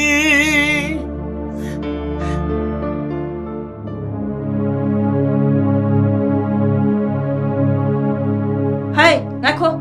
Kadai sa tuino? Kadai sa tuino ba nang bo? Inama sanare hoide saluge tawbune. Kari thabak laidana nang na sanari hoide sa tuino. Thabak laidana busat ke toini gaino. Hey, nasin thino. Nang gi sajal isat imana loina khangin he. Aina kai sajat jatana imana kai khangiba. Ha. Nang na sa tuido. Ningthem unabane. Ningthem unaba. Ima loina khangin he. Namit khudingi angang khara khomjalaga thorem warem tawduna leiba. Chamot na ba. Ngoktrang phaitang tawbudo. Adu natra dinang no ba ta koibi ningai leitrabo. Ha. Ima na ngang bu khudingi mi masa nap ta na ngang ise kaigino. Ha. Ima na khangadab dine taning themje mi ne mi khangedana mi. Wo mi ni haibadu ni khangin he. Khangabra. Aduga mi khwai ga manadabado. Ngoktrang phaitang tawbudo. Adugi wani ne. Taning them ngoktrang phaidrang ye di ima da kanana haiba. Ha. Ngoktrang phaidrang ni di ima ne ima. 이 오래 마세. 가야 너 우세 킨디면 오다. 마마 이게 진짜 또 엉켰다나 고민세. 이 뭐 할머니 너이봐. 자 nang lam hele nati nang na khalip sikai no ba masi punamakse ning themna thon ba ngakdani kaino ti aina haidubo mi mara leijadaba mi masaduda akalaring phudoktana tainaba haibado aranba wakhanne kariba ha faram thajana masin masa ase pepa khumine se aide siraga noi meyam peladam natro halo ai bu halo ꯅꯪ ꯂꯝ ꯌꯥꯝ ꯍꯦꯜꯂꯦꯅꯦ ꯍꯥ ꯂꯝ ꯌꯥꯝ ꯍꯦꯜꯂꯦꯕ ꯉꯁꯤ ꯍꯥꯏꯕ ꯅꯨꯃꯤꯠꯁꯤꯗꯒꯤ ꯅꯪ ꯀꯥꯁꯤꯗꯒꯤ ꯃꯄꯥꯟ ꯊꯣꯛꯄ ꯌꯥꯔꯣꯏ ꯂꯥꯎ ꯅꯪꯕꯨ ꯑꯩꯈꯣꯏꯅ ꯂꯨꯅ ꯇꯧꯔꯨꯕꯒꯤ ꯃꯍꯩꯔꯣ ꯉꯁꯤ ꯑꯩꯈꯣꯏꯒꯤ ꯆꯤꯊꯛꯇ ꯈꯨꯝꯂꯤꯕꯁꯦ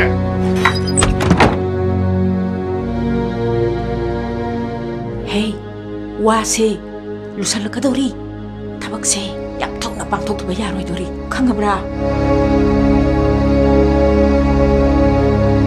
낭부 뭉치바 맞다 징그짱가 징그짱가짱 낭부 밤자바 맞다 타모이만 낙다 빤바 보리 가우다 낭나 비락바 상바나 버루말도 보도나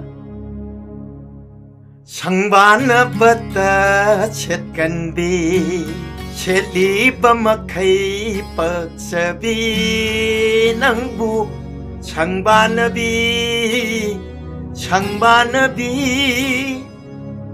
상바나비 고자닝이 상바나비 낭가 창창창창 낭나루바다기 창창창창 상바나비 낭가 낭나루바다기 파이좀 파오바 상반 마주 상질라가 셀라시라 닝리에 야래 야래 에 하자 낭락 배안 파래 아이움 상레이 아코이 때문에 스쿨 랑앙 텐자기 사우주 임팔 자기 낭 락배안 파래 낭 유몽다 상하모 아야 소낭 아이너 레르머니바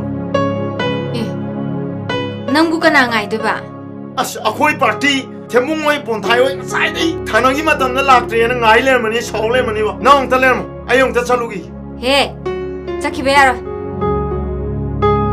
ꯑꯩꯁꯦ ꯅꯪꯒ ꯋꯥꯔꯤ ꯑꯝꯇ ꯁꯥꯟꯅꯒꯦ ꯇꯧꯕꯅꯦ ꯋꯥꯁꯦ ꯌꯥꯝ ꯁꯦꯔꯤꯌꯁ ꯑꯣꯏꯔꯖꯥꯠꯅꯤꯀꯣ ꯀꯩꯅꯣ ꯋꯥ ꯁꯦꯔꯤꯌꯁ ꯑꯣꯏꯕ ꯀꯌꯥꯝ ꯁꯦꯔꯤꯌꯁ ꯑꯣꯏꯔꯖꯥꯠꯅꯣ ꯌꯥꯝ ꯁꯦꯔꯤꯌꯁꯅꯤ ꯑꯩꯁꯦ ꯌꯨꯝꯗ ꯌꯥꯝ ꯀꯨꯏꯅ ꯂꯩ ꯌꯥꯒꯗꯧ ꯃꯥꯟꯗ꯭ꯔꯦ ꯀꯩꯅꯣ ꯍꯥꯏꯖꯨ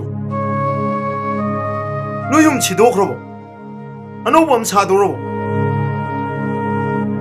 ꯅꯪꯁꯦ ꯀꯔꯝꯕ ꯃꯇꯝꯗ ꯁꯦꯔꯤꯌꯁ ꯑꯣꯏꯔꯛꯇꯣꯏꯅꯣ ꯃꯐꯝ ꯃꯇꯝ ꯑꯁꯨ ꯌꯥꯝ ꯈꯪꯗ꯭ꯔꯤꯁꯦ ꯀꯩꯒꯤꯅꯣ ꯀꯩꯅꯣ ꯅꯪꯅ ꯍꯥꯏꯗꯨꯕꯨ ꯅꯪꯅ ꯍꯥꯏꯗꯨ ꯑꯩ ꯋꯥꯈꯜꯅ ꯂꯥꯝꯕ ꯐꯪꯗꯦꯗ ꯀꯣꯛ ꯀꯣꯛ ꯍꯥꯏꯔ ꯂꯣꯏꯔꯦ ꯁꯨꯝ ꯀꯣꯛ ꯉꯥꯎꯍꯜꯂꯤꯗꯣ ꯀꯩꯒꯤꯅꯣ ꯀꯩꯅꯣ ꯀꯩꯗꯧꯔꯒꯦꯕ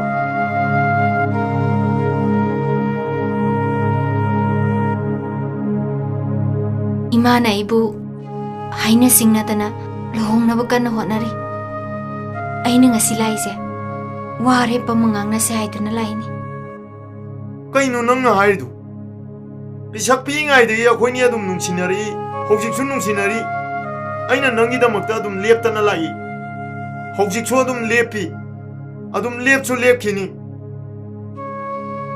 ꯅꯣꯏ ꯃꯥꯗ ꯐꯖꯅ ꯍꯥꯏꯌꯨ ꯀꯩꯅꯣ ꯑꯩꯅ ꯑꯗꯨꯝ ꯂꯦꯞꯄꯤꯅ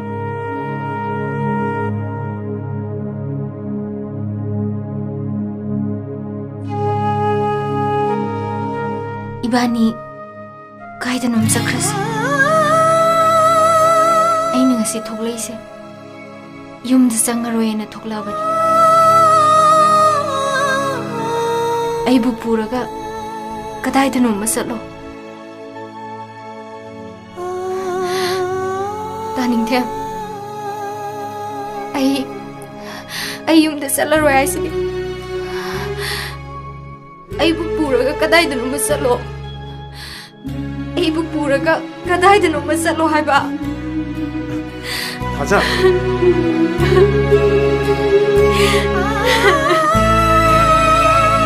가자. 쟤, 엉뚱하게 고보세. 가자. 꺾고 놓으세요. 가자. 가자. 가자. 또 오보세. 꺾고 놓아. 가자.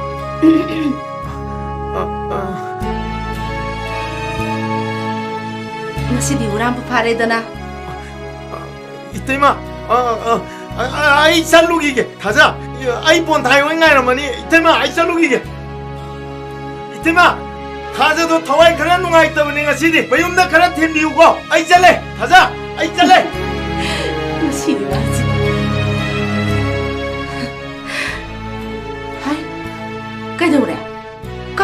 ꯇꯧꯔꯛꯏꯁꯤꯕꯨ ꯑꯩꯈꯣꯏ ꯅꯤꯡꯊꯦꯝꯅ ꯀꯔꯤ ꯍꯥꯏꯅꯣ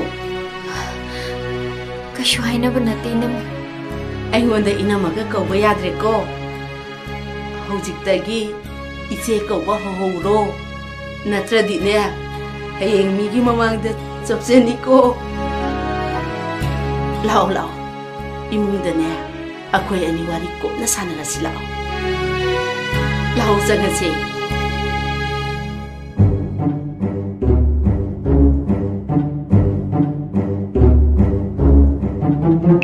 Tengke, sidin no baca ulang pale.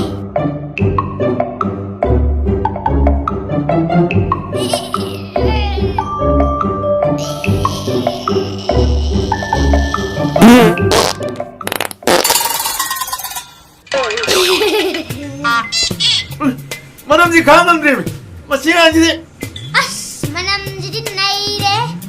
yong chai ro masak ra Jarak deh, mangalu teacher deh. nganu mangal di jaw ro khatu yo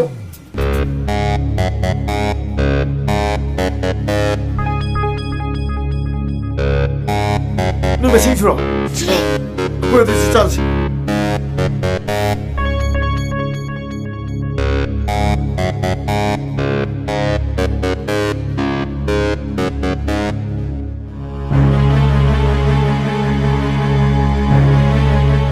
Emma, kokoro. Mi usitaba. Hennington. Nang ni mung da loli do kanaroi. Tholo. Hennington. Mung yo lo lai bin kanaroi ne tholo ne. Hennington. Lo lai bin kanaroi ne. Tholo tholo duna. Tholo ne. Tholo de ba se. ai chi lai jare. Ai ba. Ibai oi. La piri. Ish. Ibai ga ju kau chai ne se. Adu yam thing na. Kai lergi ba. Ibai ga na hanjang hanjang tawini se. Emma, asu pujelo. Kai noi. Pujelo. Ade shaba. Kuti yong. Nan pudo piendri boy ba. Pujelo ai ni Emma. Mai tinjalak ter mama ida. Era. Kaino. Koi dong chawali da. Hara jo patra jo thajani inak ta lera kana na chen na ibai na koi ram doi ni. Bai kai ne. Kun jong na gum je ba kana de ba. Kun jong na ga pha ba oi ro ba. Aji lo ba kai ne. Emma, pujelo.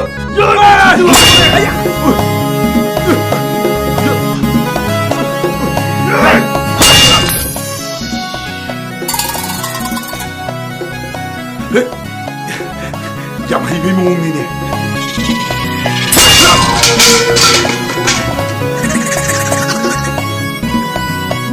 Oi, nang. Ba, kun ta no. Iba. Sigi lo che. Yam lu lo. Si kujin tupi lo. Si 강전 미로. 바탕 미 분할 거다.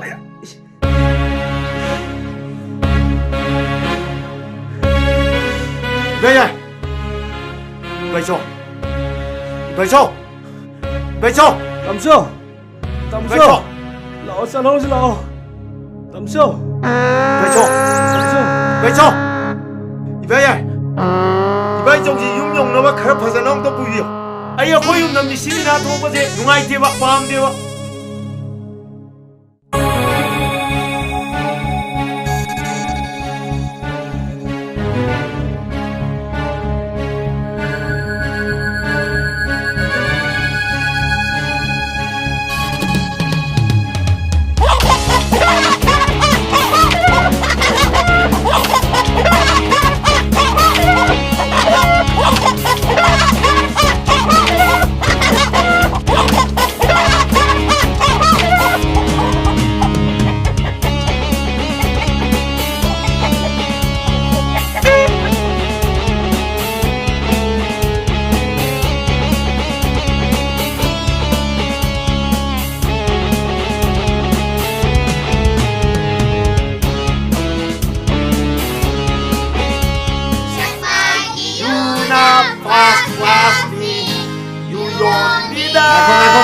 ngako kaino nang na ngang yam siga tawle ri sibo isai sauraga 좀 사나로네 ngasaina phangi nga machinjak sing tham soi du di tharwa bra aja ngasai tharu ya ta so ngasai ngo ta lo sala thamama pare pare chalo chalo nasak tu yening de ne chalo ne 나코.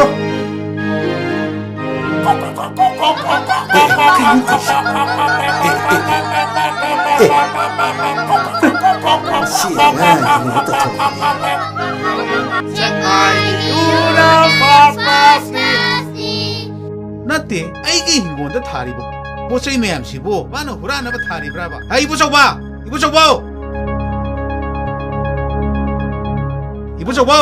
ta sao ba kari leirage ibu chawba leibra lei kauthoro adudi ai ma ga aru warim sati yade kauthok jarake kauthoro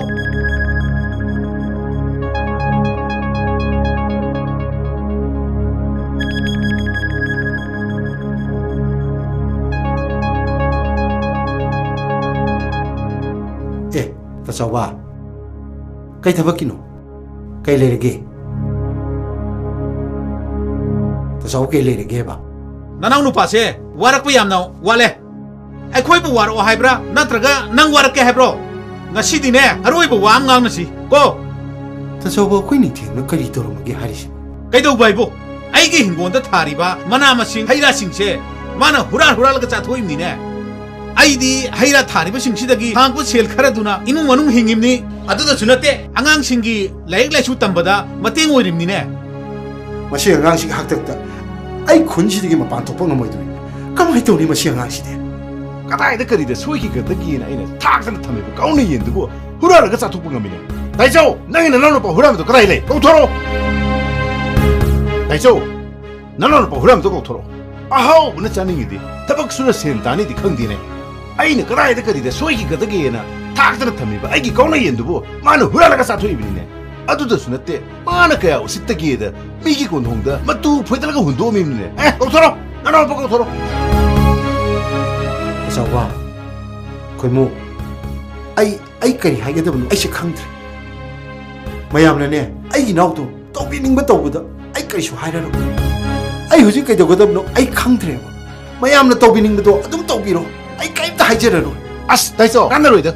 Megi mapot masay mang takta na lori kansida, husita topsina ba duna, kari siya kanaroy. Ibo chawba, nanaw nupa, sina sumayin chum huran na layragadi. Ako'y kamay daw na kunji na layo haibno ba?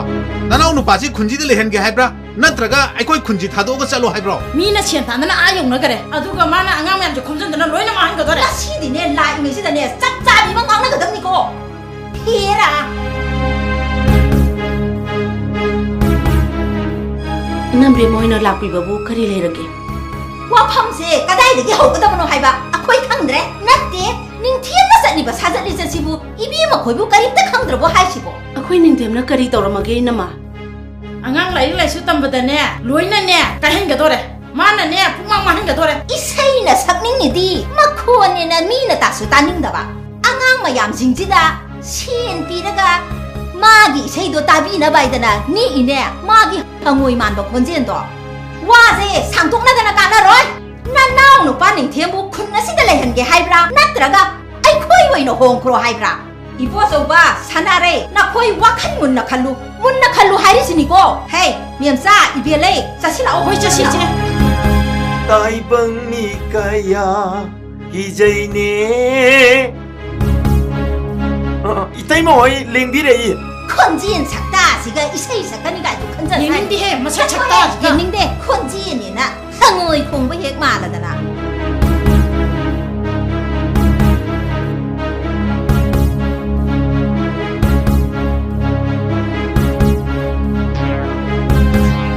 다차와 다 걸모 다자드나 까리레기 랭아미로 이따이마 비나감도 다 들어고 다 걸모 아이로 포기 바가면 레이 누가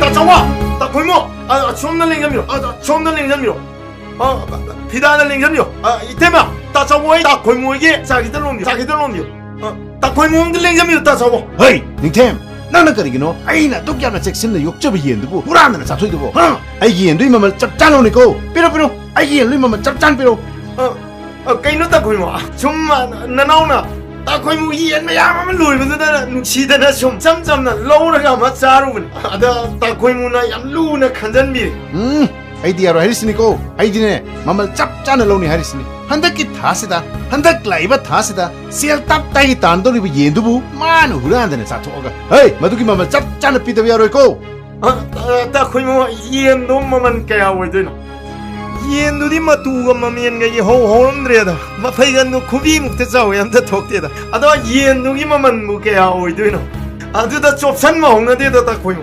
아이기디네 루파 리싱 훈드라드기 따바 숭야야로 하리스니 리싱 훈드라 마두기 따바 숭야야로 하리스니 아이노 딱 거이모 이엔도부 사나 파이브로네 하이지 아이노 아이디 망가 삼마나 그리 이엔나마다 루파 참리 종아 피 하이브디 루파 리싱 훈드라 하이지부 하나기 다시다 마나 단가더르베 셀시 에이 아미 캉브로 루파 락기 마택도 단도리니네 마나 이라이라이나가 하이라드나 딱 거이모나 리싱 훈드라 삐게담네 지디 꽁네 이엔 오이브기니네 혹시 꽁네 이엔 덤바 야드랍니고 옌 꽁나바 야드랍니 폴리스나 파우니고 혹시 로나네 룰 매암음 체험음니 람락기 사오제다 사이나 비비야로 마코이부 한베야로에나 폴리스 강아디 바자니 리싱 움다 팡마디 라이라나 아이나 이제 란르 따서 나야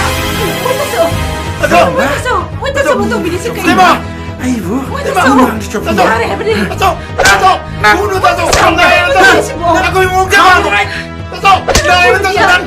아이고 깜짝 황기준 하 깜짝 황기준이 다도 괜찮아라이 찐도 구멍 아이고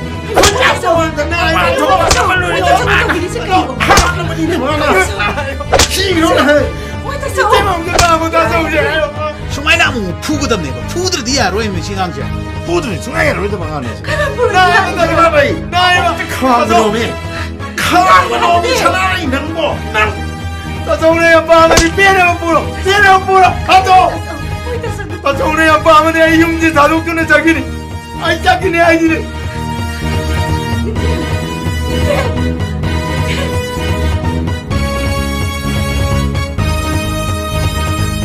아이 자기네 아이들이 님 바로 이제마 아이 자기네 떠오르시고 남 다성나 나무고 난 가리기 와라 우리 노이고 뭐 아이고는 테이지 보이 많아 아이 자기네 아이들이 강우노 아이 자기네 마티봉세 라마간다니 마나 할까도리도 까다이도 마짝짜도리게 마티봉 라마간다 할까도리도 가문노 짝기셔노 아이 자그라니 이제마 아이 자그라니 자기노 아이 흉지달라닝데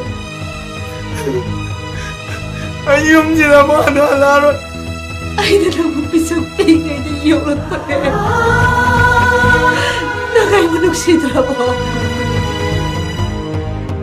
나가 이따이만 하이버스다니야 난 자기만 야로 나오 장난치 나오 아이 장난로 이제마 난 자기만 야로 해봐 야로 해 이제마 아이 장난이 아이 흉지달라이라로 아이 장난이 바로 아이 장난이 자기만 야로 바로 이제마 바로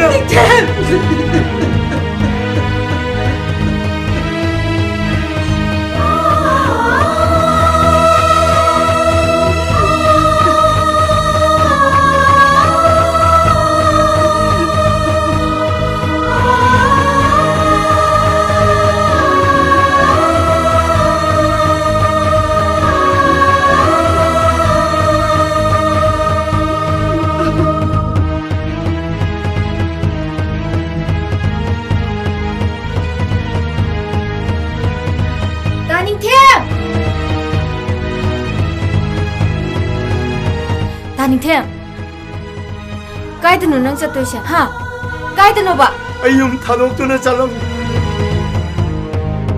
나의 강은호 ꯉꯥꯏꯈꯣ ꯀꯩꯗꯧꯕꯩ ꯌꯨꯝ ꯊꯥꯗꯣꯛꯑ ꯆꯠꯇꯣꯏꯅꯣ 하 ꯀꯩꯗꯧꯕꯩ ꯆꯠꯇꯣꯏꯅꯣꯕ 아이기네 하면 간람 레이테 아이 용나 너테 공항제 다독도나 숭아나 라로에 아이 공항제 다독도나 잘라다버리 다닝템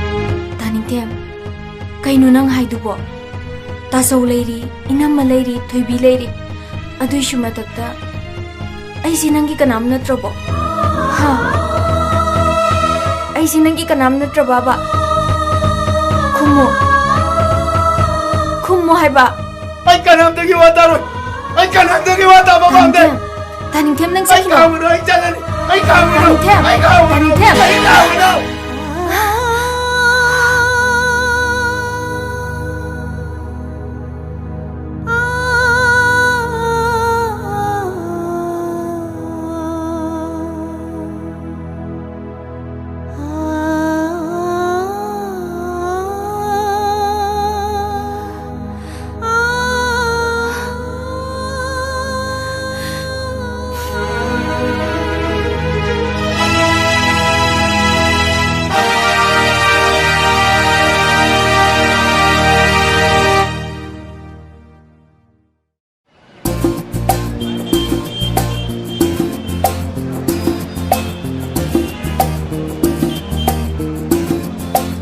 ꯑꯩ ꯏꯁꯤꯡ ꯈꯣꯔꯥꯡꯕꯅ ꯂꯣꯏꯔꯦ ꯅꯣꯏ ꯁ꯭ꯋꯥꯏꯁꯦ ꯏꯁꯤꯡ ꯐꯪꯗꯦꯅꯦ ꯏꯁꯤꯡꯒ ꯌꯥꯎꯕ꯭ꯔꯣ ꯏꯁꯤꯡꯗꯤ ꯌꯥꯎꯗꯦꯕꯣ ꯕꯔꯞꯀꯨꯝꯕ ꯑꯥꯏꯁ ꯀ꯭ꯔꯤꯝꯒꯨꯝꯕꯗꯤ ꯌꯥꯎꯋꯦ ꯕꯔꯞꯇꯣ ꯌꯦꯡꯒꯦ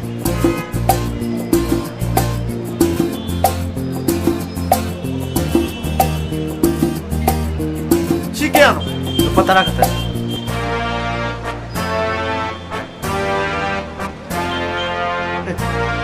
시디 식맛dum니니 뭐라 마이슬리게 일 뭐다서 그저 토이도부 큰 미루는다 앙앙니나 ngak 사우닝드나 떠오리네 하잉 농하러 소이든 앉아라니 ꯑꯗꯨꯕꯨ ꯑꯍꯤꯡꯁꯤꯗ ꯀꯗꯥꯏꯗꯅꯣ ꯃꯥꯅ ꯂꯩꯔꯤꯁꯤꯕꯨ ꯉꯥꯏꯍꯥꯛ ꯁꯥꯎꯗꯅ ꯆꯠꯈꯤꯕ ꯑꯣꯏꯔꯁꯨ ꯍꯟꯖꯤꯜꯂꯛꯄꯗꯤ ꯌꯥꯔꯦꯗꯅ ꯃꯥꯅ ꯑꯩꯕꯨ ꯑꯁꯨꯝꯅ ꯋꯥꯍꯜꯂꯤꯁꯤꯕꯨ ꯀꯔꯤꯒꯤꯅꯣꯕ ꯃꯌꯥꯝꯕ ꯑꯩꯅ ꯉꯥꯡꯕ ꯆꯩꯕꯗꯨꯕꯨ ꯑꯁꯨꯃꯥꯏꯅ ꯇꯧꯕ ꯍꯧꯅꯕ꯭ꯔꯣꯊꯕꯛ ꯁꯨꯖꯔꯦ ꯀꯣꯟ ꯐꯦꯡꯕ ꯋꯥꯏ ꯁꯤꯠꯄ ꯁꯤꯡ ꯈꯥꯏꯕ ꯃꯈꯜ ꯈꯨꯗꯤꯡꯃꯛꯀꯤ ꯊꯕꯛ ꯁꯨꯖꯔꯦ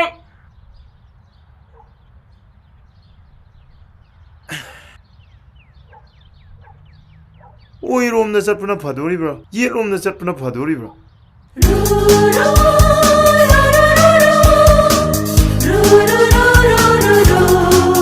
ꯃꯣꯏ ꯏꯕꯥꯅꯤ ꯊꯕꯛ ꯑꯝꯇ ꯂꯩꯅꯗ꯭ꯔꯖꯥꯠꯂꯣ ꯉꯁꯥꯏꯗꯒꯤ ꯑꯁꯨꯝ ꯀꯨꯏꯅ ꯂꯝꯕꯤꯗ ꯂꯥꯎ ꯂꯥꯎ ꯆꯠꯄꯁꯤ ꯊꯕꯛ ꯑꯝꯇ ꯁꯨꯕꯤꯌꯨ ꯍꯥꯏꯗꯤ ꯐꯅ ꯁꯦꯟ ꯇꯥꯟꯕ ꯆꯠꯄ ꯑꯌꯣ ꯂꯝꯕꯤ ꯃꯌꯥꯏꯗꯕꯨ ꯆꯠꯇꯨꯅ ꯂꯩꯅꯦ ꯆꯠꯄꯒ ꯅꯠꯇꯦꯅꯦ ꯂꯦꯞꯇꯨꯅ ꯂꯩꯗꯨꯕꯨ ꯅꯪꯕꯨ ꯑꯉꯥꯎꯕ꯭ꯔꯣ ꯑꯩ ꯁꯣꯝ ꯆꯠꯁꯤꯔꯥ ꯍꯥꯏꯅ ꯌꯦꯡꯉꯤꯉꯩꯗ ꯃꯌꯥꯏ ꯆꯕꯨꯛꯇ ꯐꯝꯖꯜꯂꯨꯔꯦ ꯍꯦ ꯃꯇꯨꯡꯗꯗꯤꯅꯦ ꯂꯝꯕꯤ ꯃꯌꯥꯏꯗ ꯐꯝꯖꯅꯨ ꯁꯤꯖꯅꯤ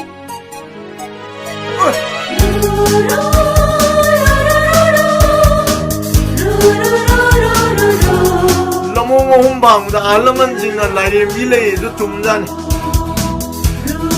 ꯑꯣꯏꯔꯝꯃꯣꯏꯗ ꯂꯥꯏꯔꯦꯝꯕꯤꯅ ꯎꯕꯗ ꯌꯥꯝ ꯀꯦꯡꯕ ꯍꯧꯅꯕ꯭ꯔꯗ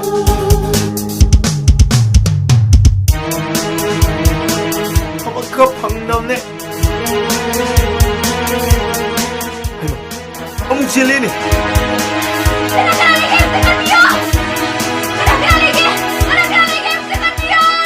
ꯑꯩꯕꯨ ꯑꯝꯇ ꯀꯟꯕꯤꯌꯣ ꯑꯩꯕꯨ ꯑꯝꯇ ꯀꯟꯕꯤꯌꯣ ꯂꯩꯀꯥꯏ ꯑꯩꯕꯨ ꯑꯝꯇ ꯀꯟꯕꯤꯌꯣ ꯀꯩꯅꯣ ꯃꯥꯅ ꯑꯃꯨꯛ ꯀꯟꯕꯤꯌꯣꯅ ꯇꯧꯔꯤꯁꯤꯅ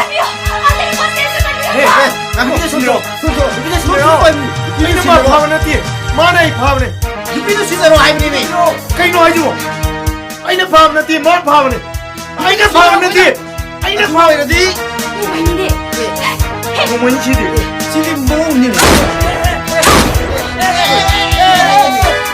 뭐니 빠리니 바로 말이 너무 이거 아버지 양 말이 아이 내코 왜 이제 부모네 부모네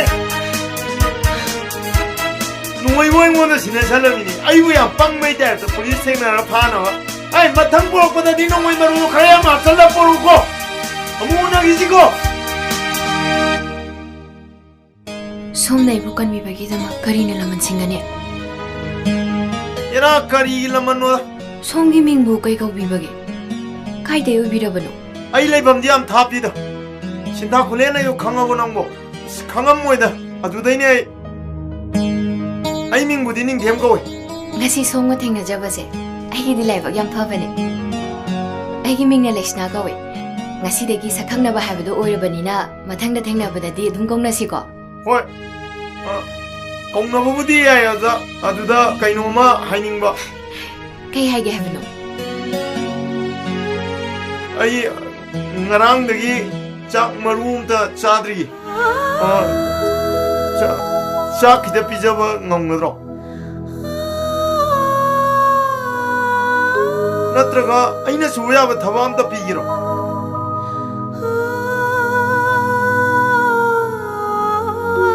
ha yaine nang chak tu budi pijarage ado tabak tu di kona ngangnarase ayum phawa dang thinba yagadra yaine lo ai thilage lo a gari di som le hawe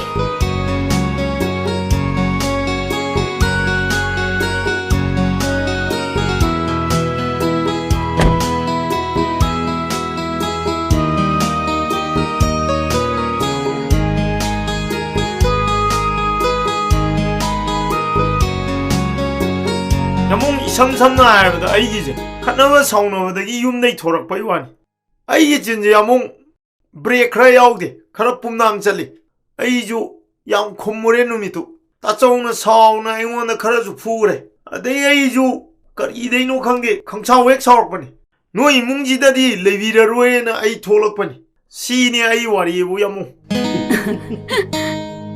닉템 낭기 와리시 얌르부 누가이리데 야몽 자 탁세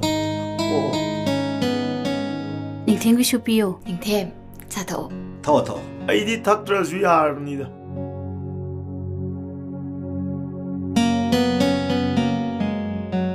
아도 야몽 아이 타복도 호이네 낭기 타복 하이바부 아이기 셀레시나세 마나 쳤다 구딩기 낭나 굽나 신나봐 야래꼬 시기 타박시 낭 떠고더버니꼬 아두디 야몽 하이리 타박시 보디가드 하이거든요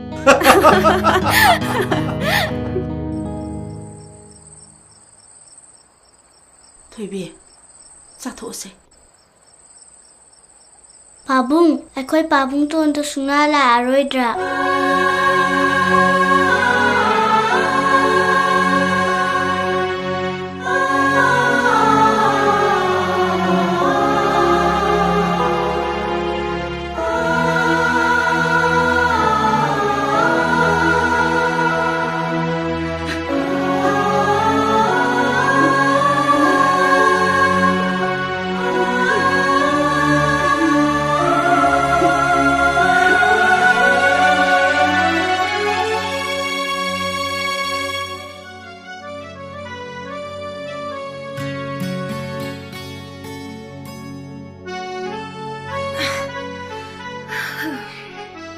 하이마 레이 싱자이드로 닝템 레이 싱자이게 동네 마치 까이까이 잡히다오래기 가이기로 낭나도 항아이데 nga랑 야몽나 낭나 짭바 고딩 쿠신체나가다 보니 아이제 난이 보디가니나 하이브도 하이브 유안이나 오호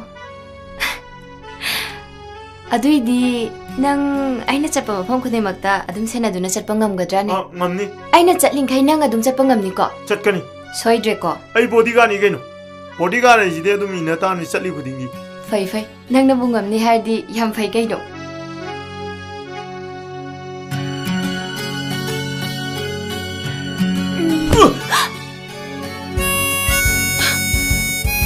gaino danggu lei singjai ni hai kidai ne ai nang chatpada ko chenchena ni nai haidu gaino nang ai sumai dum chena lei doira chena doine yamung nang nang chena waidu aina chatlinghai nang adum ina ngamni ko ina tamni geno aina chonga sunang chongadra chong tamni geno famadi fam tamni geno yam fai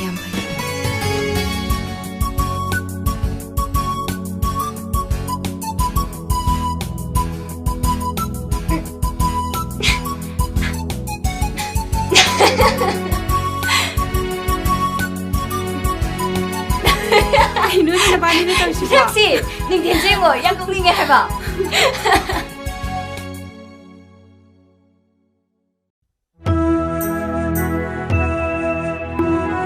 Mataso ngasidi angangdo saibi ngangbiruranu ko them nauduna mabu sida porak na buho na biyo Pabung, ako'y pabung to ang ngasi pro diade. Ay diade ay sini. 샤토이비 아이 낭기 방토온도 롱부 짤리버니 아이 쇼이드나 보라까니 아이 쇼이드나 보라까니 낭기 방토온도 아이 쇼이드나 보라까니다 차라리 아이 샬루키게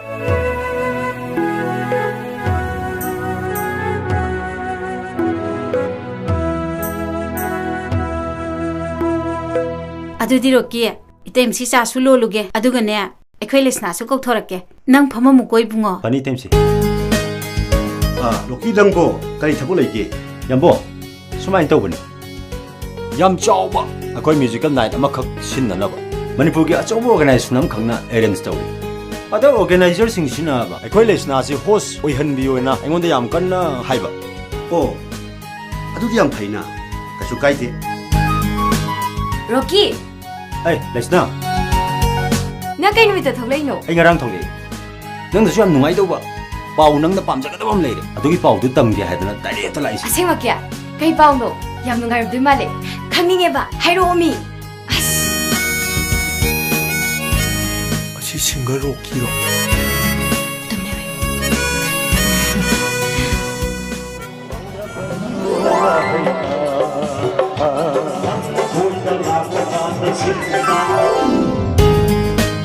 Mai tu. cái nôm tăng giờ kìa bà.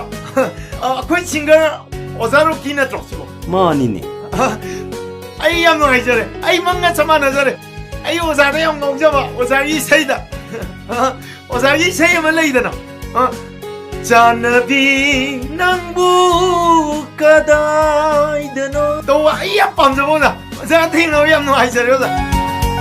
Hey, ako ba sidi? Mani ne. Hojik kada miyam na khwaijigi pabnari ba. Thaisak pa roki do. Namani kupna ingna wari sadako. Pari sa roki ke. Masidi. Lesna, mana kanan? ai Lesna 이 bodyguard ne. Sao khalap ni na bodyguard ka yam lai ni. adu wari do tokro nangi da adu han hairo Hoi ne, wari nungai ring da pung khau khau. Ning thêm đi mới thật sợ Ning thêm đi Kai thelo humari du da koi chang chang dana thiraban. Thiba phangtre. Aduk chaw khraban phal du da. Aina mabu thiba haibasi arai ba nati. Angang ni tung rabra. tung kre mà coi bảo tôi lạc cái này đó sao ngay đó mà này hậu chỉ tất nghĩ từng ai Lesna 오자로 기나 하려면 이 프로그램도 하이행 나도. adu kay dorage 하이행지 파사나 밤다라 따타다를 마이 세이도. kaino nang lak ke hairo yaro he kaino ron pinai duga aina nga chapina bangamoi 연봉나 디 나는 잡고 고딩이 고 센세나 오이나 이건데 시내이들이 연봉나 서울디 아이 라카니 Lesna. yambung Noi na nam si lo hong sakit do la kraba. yambung halak khrabane Oh. 연봉 라이스나는 잡고 고딩마 아이나 고 센세나 오이나 연봉나 하이비기다. Hai hai. 아도마 야 이제 마이 보디가 나죠. Mani na, adu kai do roke. 아도마 하이행이 세 프로그램도 아이 잡고 야오야로이나 하이. Kai do bi yor di ba. Yaw na. 아도디 보디가니네 야원 투이네 뭐. Hoi ne, sumi ne. 아도마네 야로이 비로나 대자디나 하이리. Ihe.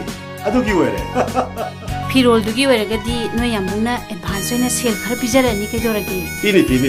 Aina soidana pini. yambungna pigedabdo ibani gi pula boina piro lising kun 하이마 타자 कैदोरगे नंग बोदे हम पाखना से लई दुपो कैदोरगे बा nama ayum thado selamni ayum sida layardabni akhu mala dine ai leite hay koina ma 하이마 masi chi chine to bisi ai ko chang ha ha ko masi mi hat pangam doriye kai non hoi tori se ha kai no ba hoi tori si mo isa no pi se lu hong ka ta ki wa loi ne ta na lai la ba angang a si bo no hoi na ma hai tau ta na po sim tau ta na ko thoi ba na tra idum sa ông ta bi ko ba ta bai ti hai a chou ba yai ma chang u ni mong sang u ko thai thi yo so la ka chi thor u chi thor u nati kadai wai da gi ne u ba mai bi no yam na bo hai da mi ne isa no pi ang pang ja bi sam ja bi se noi ne ne ma that ma khai ta wo len ba ngam ni ne चलो दी चलो है चलो चलो चलो चलो chalo hai kai gi lo lai no chalo hai ji ne ai di chalo hai ji ni hai ma na sa no pi se bu ma wa hai ni hoi ma चलो modu चलो चलो ना hai ba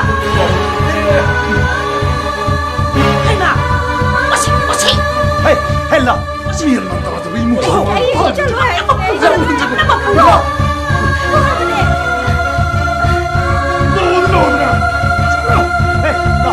Hey, ai na ngasi hairami ba se masina aroi ba ni khamu nangi na naw no ba hapu haram chu ba ngori pheri to do ꯑꯗꯨꯗꯅꯦ ꯑꯩꯒꯤ ꯏꯆꯥ ꯊꯥꯖꯕ ꯍꯥꯏꯕꯁꯦ ꯃꯄꯣꯛꯁꯤꯃꯒꯤ ꯑꯣꯏꯊꯣꯛꯇ꯭ꯔꯦ ꯃꯇꯨꯡꯗꯒꯤꯗꯤꯅꯦ ꯑꯩꯒꯤ ꯏꯆꯥꯅꯨꯄꯤꯁꯤꯒꯤ ꯂꯨꯍꯣꯡꯕ ꯍꯦꯛ ꯀꯥꯏꯅꯅꯕ ꯁꯤꯜꯂꯛꯑꯕ ꯅꯪ ꯑꯩꯅ ꯀꯩꯗꯧꯒꯦ ꯌꯦꯡꯉꯣ ꯅꯪ ꯑꯩ ꯀꯅꯥꯅꯣ ꯍꯥꯏꯕꯗꯣ ꯈꯪꯉꯛꯀꯅꯤ ꯌꯦ ꯑꯩꯁꯦ 이비멀네ꯁꯦ ꯃꯣꯏ ꯈꯪꯗꯦ 이비멀ꯀꯅꯥꯅꯣꯁꯦ ꯃꯣꯏ ꯈꯪꯗꯦ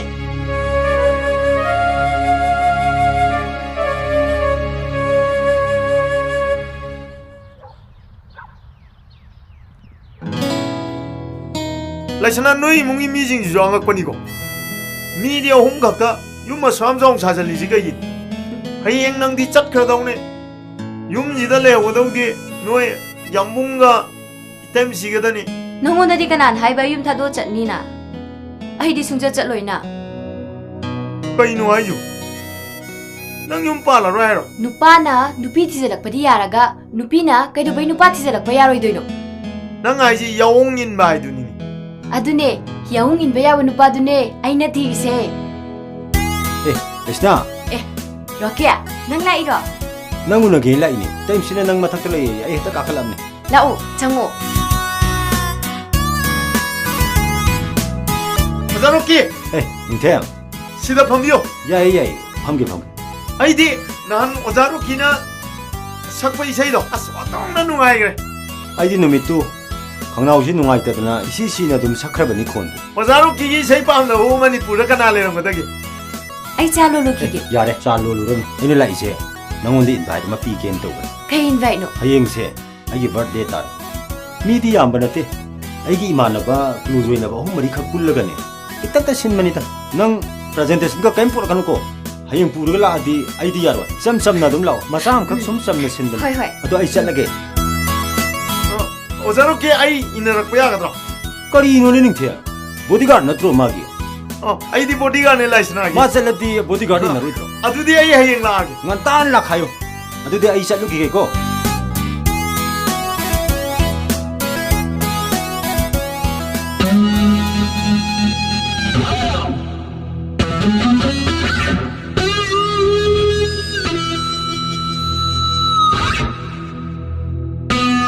그 여자 많이 내렸네 그러봐 가나 라크게 미부디 나라는 주다 Chinese 필름이 비엔만 잭슬로 잭슨지 야라 냉살하지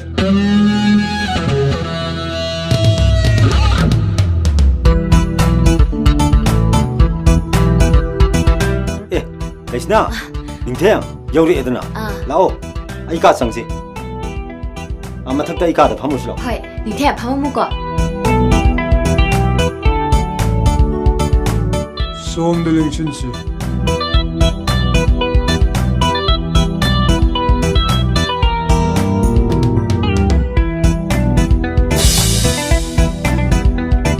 Kari numit pokige.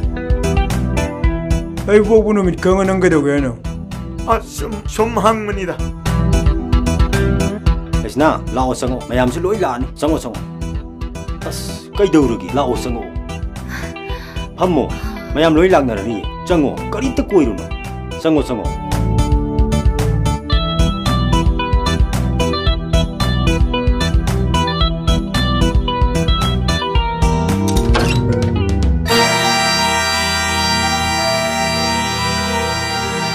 kaino ro kinang thong jali de 레시나 엉때 답타고 kay dawru 엉때 답타고 si rokia ai chalage 레시나 엉뚱 하이코 그시 아이네 낭원도 파잖아 하이게는 갈라버지 꾸이르버니 낭원도 아이 낭부터 생나 능시였어 딸인데 ai chalage 나도 roki kaino nang tangsia 엉뚱 하이코 나도 엉뚱 하이코 kay dawru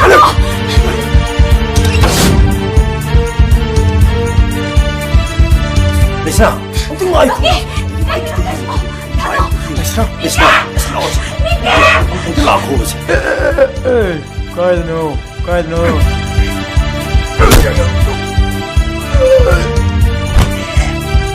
나도 roki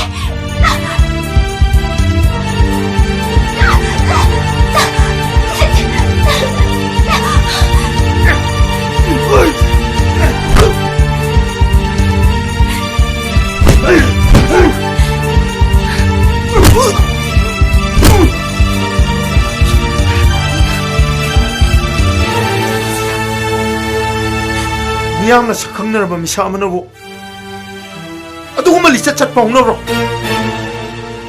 ꯑꯣꯖꯥ ꯍꯥꯏꯅ ꯀꯧꯔꯒ ꯑꯋꯥꯡꯕ ꯊꯥꯛꯇ ꯊꯝꯃꯨꯕ ꯇꯨꯀꯠꯆꯩ ꯅꯪꯗꯤ ꯁꯥꯔꯦ ꯊꯨꯏ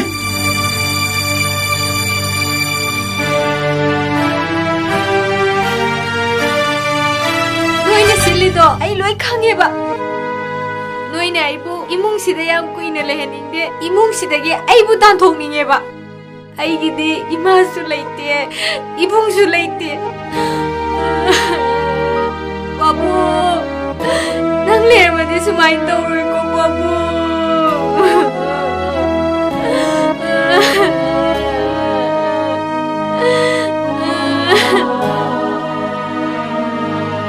ꯌꯦꯡꯉꯣꯏ ꯏꯕꯦꯝꯃ ꯀꯔꯝꯕ ꯃꯃꯥꯅ ꯃꯆꯥꯒꯤ ꯐꯠꯇꯅꯕ ꯁꯤꯟꯕ ꯌꯥꯎꯕꯒꯦ ꯅꯪꯅꯅꯦ ꯅꯨꯡꯉꯥꯏ ꯌꯥꯏꯐꯅ ꯄꯥꯟꯈꯤꯕꯗꯨ ꯎꯔꯒꯅꯦ ꯅꯃꯥ ꯑꯩ ꯅꯕꯨꯡꯁꯤꯡ ꯑꯩꯈꯣꯏ ꯄꯨꯝꯅꯃꯛꯀꯤ ꯑꯄꯦꯟꯕ ꯍꯥꯏꯕꯗꯨ ꯑꯣꯏꯒꯗꯧꯔꯤꯕꯅꯤ ꯏꯕꯦꯝꯃ ꯏꯃꯥꯅ ꯍꯥꯏꯔꯤꯁꯦ ꯅꯪ ꯌꯥꯎꯀꯣ ꯅꯣꯏ ꯍꯥꯏꯗꯣ ꯑꯩ ꯑꯝꯇ ꯇꯥꯅꯤꯡꯗꯦ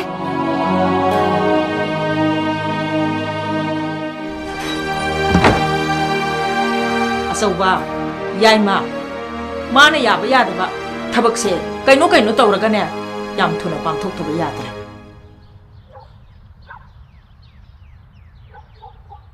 ꯇꯥꯏꯊꯦꯝ ꯑꯝꯇ ꯂꯣ ꯆꯪꯂꯣ ꯅꯪ ꯍꯧꯖꯤꯛ ꯂꯩꯔꯣ ꯃꯥꯅꯦ ꯍꯧꯖꯤꯛ ꯂꯥꯛꯏꯅꯦ ꯑꯗꯣ ꯑꯩꯈꯣꯏ ꯇꯥꯆꯧꯍꯣꯏ ꯇꯩꯃꯍꯣꯏ ꯑꯅꯥ ꯑꯌꯦꯛ ꯌꯥꯎꯗꯦꯀꯣ ꯌꯥꯎꯗꯦ ꯑꯩꯈꯣꯏ ꯊꯣꯏꯕꯤ ꯀꯩꯁꯨ ꯇꯧꯗꯦꯀꯣ ꯀꯩꯁꯨ ꯇꯧꯗꯦ ꯑꯗꯣ ꯋꯥꯁꯦ ꯀꯃꯥꯏꯅ ꯍꯧꯗꯣꯛꯇꯣꯏꯅꯣ ꯈꯪꯗ꯭ꯔꯦ ꯀꯩꯗꯧꯔꯒꯦ ꯀꯩꯗꯧꯅꯕ ꯌꯥꯎꯔꯒꯦ ꯇꯥꯏꯊꯦꯝ 와세 그래도 그게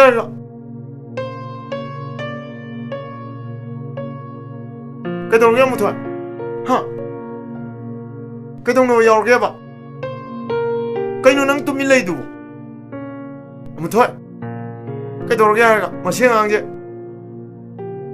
그이노 그날 봐 돈을 심어 ꯑꯩ ꯉꯔꯥꯡ ꯌꯨꯝꯗ ꯆꯠꯂꯨ ꯑꯗꯨꯗ ꯊꯥꯖꯒꯤ ꯂꯨꯍꯣꯡꯕꯒꯤ ꯕꯥꯔꯇꯣꯟꯁꯦ ꯊꯦꯡꯅꯔꯛꯄꯅꯤ ꯅꯪ ꯈꯪꯉꯅꯤꯅ ꯑꯩꯅ ꯄꯨꯔꯛꯏꯅꯦ ꯇꯥꯅꯤꯡꯊꯦꯝ ꯑꯩ ꯀꯩꯊꯦꯜꯗ ꯄꯣꯠ ꯆꯩ ꯈꯔ ꯌꯣꯜꯍꯧꯈꯤꯒꯦ ꯑꯩ ꯆꯠꯂꯦ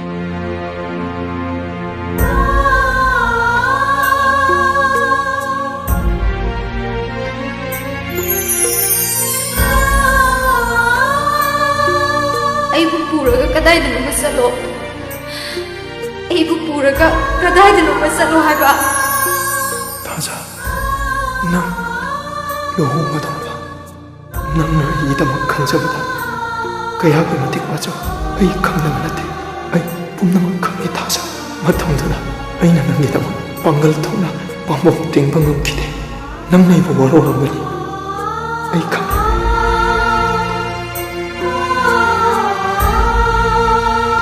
ꯑꯩꯅꯦ ꯍꯥꯏꯒꯦꯅ ꯈꯜꯂꯛꯄꯁꯦ ꯀꯨꯏꯔꯕꯅꯤ ꯅꯪꯉꯣꯟꯗ ꯑꯩ ꯅꯪꯕꯨ ꯇꯁꯦꯡꯅ ꯅꯨꯡꯁꯤꯔꯤꯁꯤꯅ ꯇꯥꯅꯤꯡꯗꯦ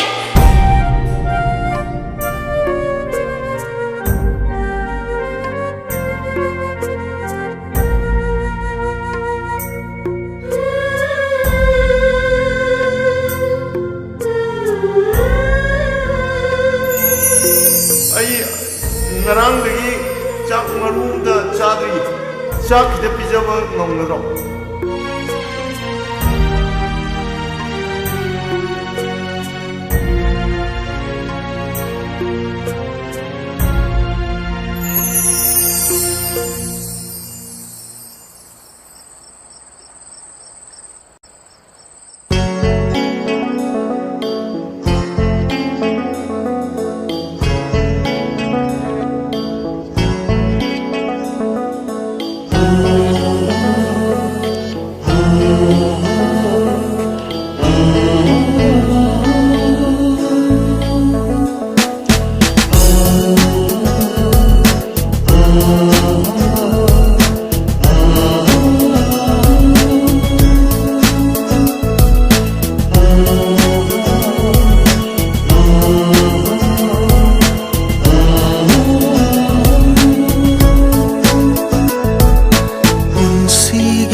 isay yam hayramina. Nang isay sakpa mo iba yaniye. Yaroida. Ozana ina isay tamdanabu kamaini isay saktoino. Nang nabu thamoy sengna tamnilabadi oza amale. Ado isana lakbu kari thabukino kari leire hayune. Aiga lakminari se sintha khulen haiba khuldu-dagine. Mamingna ningthem kawe. Hauzik di aikhoi yumda lei. Ado kaidoksi haibano hayune. Ado ma se isai su yam pamje. Khonjel su yam fai babung. Babung manakta chalaga isai tamnaba hainaru sena lakpane. Aidi isai tambibigi thabakse kuire tokhi. Yaragadi atop ojamige manakta zatpana phagani doibungo. Oza, aibu amukta nungsibiyo. Aibu isay tambiyoza. Ai isay tamni. Aibu isay tambiyo. Ai isay yam hainiyoza. Ai isay tambiyoza. Babung. Aigidi hai kribawarsna arepani. Laisna nakhoi babung lana logonuko. Babung nacha kaisu khanjadeda. Adudi babung nacha amuk yauzarage. Ningthem chasla.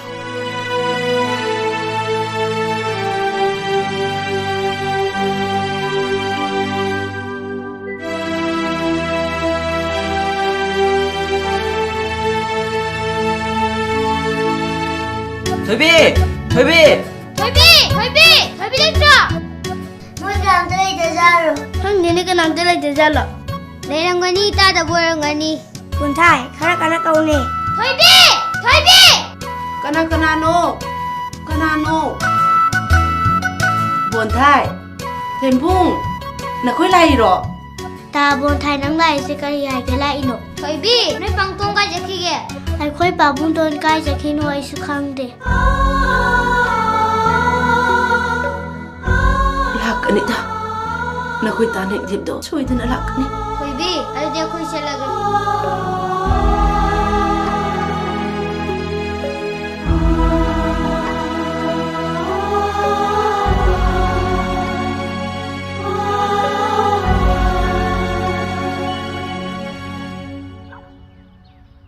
Ibungo. Oza. Ibungo. Karigino nangna asida phamnu leramisibo. Oza, aibu isay tangmasing tangdi phanganbiyo. Aidi ngarang nangonda haikrabduni. Nang atopo oja ama thiraga isay do tamnanabo honuko.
Matam mado aina isay tapi tambiringai matam.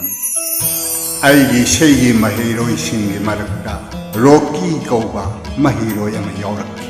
Mahaki khondelda mayamgi maraktigi top topa ama yaur. Mathwai siyam yaur. ꯍꯣꯠꯅꯕꯁꯨ ꯌꯥꯝ ꯀꯜꯂꯤ ꯑꯩꯅ ꯇꯥꯛꯄꯤ ꯇꯝꯕꯤꯕ ꯈꯨꯗꯤꯡꯗ ꯁꯩꯍꯦꯛ ꯁꯩꯗꯥꯗ ꯑꯣꯟꯊꯣꯛꯅ ꯆꯨꯝꯅ ꯁꯛꯈ꯭ꯔꯦ ꯃꯌꯥꯝ ꯃꯔꯛꯁꯤꯗꯒꯤ ꯏꯆꯥ ꯔꯣꯀꯤꯗꯅꯤ ꯑꯣꯟꯊꯣꯛꯅ ꯃꯔꯝ ꯃꯣꯛꯈ꯭ꯔꯦ ꯁꯤꯕꯨ ꯃꯔꯝ ꯃꯣꯛꯄ ꯀꯧꯒꯗ꯭ꯔꯅꯦ ꯏꯃꯥ ꯑꯩꯈꯣꯏꯅ ꯐꯝꯃꯝꯕ ꯃꯐꯝ ꯑꯩꯈꯣꯏꯅ ꯂꯣꯏꯁꯤꯟꯖꯔꯁꯤ ꯑꯣꯖꯥ ꯅꯆꯥ ꯑꯃꯨꯛ ꯆꯠꯆꯔꯛꯈꯤ ꯌꯥꯔꯦ ꯌꯧꯔꯣ ꯃꯃꯥ ꯃꯄꯥ ꯑꯅꯤꯁꯨ ꯄꯤꯁꯛ ꯄꯤꯛꯅ ꯀꯥꯏꯅꯈ꯭ꯔꯦ ꯍꯥꯏ ꯃꯥꯒꯤꯅꯦ ꯍꯥꯏꯕꯗ ꯍꯧꯖꯤꯛ ꯀꯅꯥꯃꯠꯇ ꯂꯩꯇꯦ ꯍꯥꯏ ꯑꯩꯗꯤ ꯑꯩꯈꯣꯏ ꯁꯤꯗ ꯂꯩꯔꯣ ꯍꯥꯏꯔꯁꯤꯔꯥꯏꯅ ꯈꯜꯂꯤꯕꯅꯤ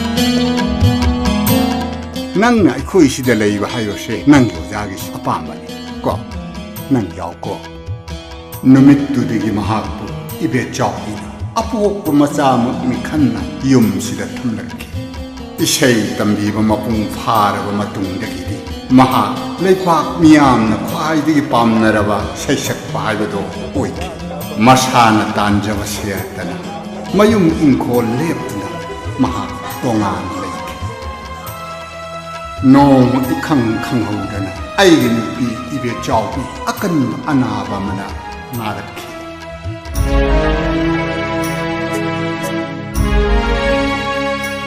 ꯑꯩꯁꯦ ꯏꯆꯥ ꯔꯣꯀꯤꯗꯣ ꯑꯃꯨꯛꯇ ꯎꯅꯅꯤꯡꯕꯅꯤ ꯔꯣꯀꯤ ꯅꯪꯒꯤ ꯏꯃꯥꯗꯣ ꯂꯪꯁ ꯀꯦꯟꯁꯔꯅ ꯅꯥꯗꯨꯅ ꯂꯩ ꯅꯪꯕꯨ ꯑꯃꯨꯛꯇ ꯎꯅꯅꯤꯡꯉꯤ ꯍꯥꯏꯗꯨꯅ ꯇꯣꯏꯅ ꯁꯣꯜꯂꯤ ꯑꯣꯖꯥ ꯉꯁꯤꯁꯦ ꯏꯁꯩ ꯔꯦꯀꯣꯔꯗꯤꯡ ꯃꯌꯥꯝꯁꯨ ꯂꯩꯕ ꯑꯗꯣ ꯌꯥꯅꯤ ꯑꯣꯖꯥ ꯑꯩ ꯌꯥꯕ꯭ꯔꯥ ꯌꯦꯡꯖꯒꯦ ꯑꯣꯖꯥ ꯅꯪ 소이다는 라우고 올라 짜나게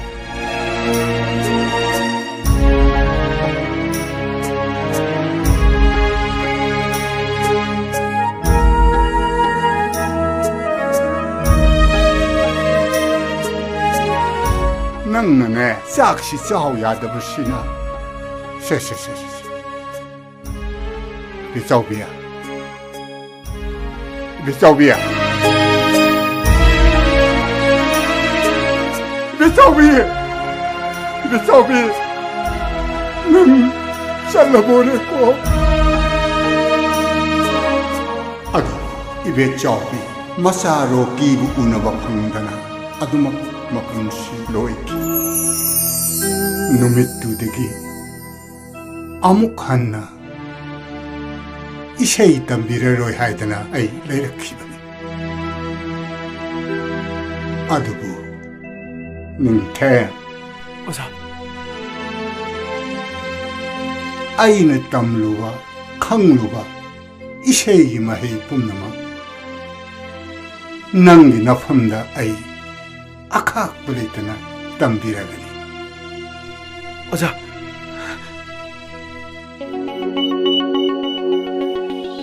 아두디 아이 하우라게 낭 똥님 너는 석봉함브라 예무고 어자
sumhadli ano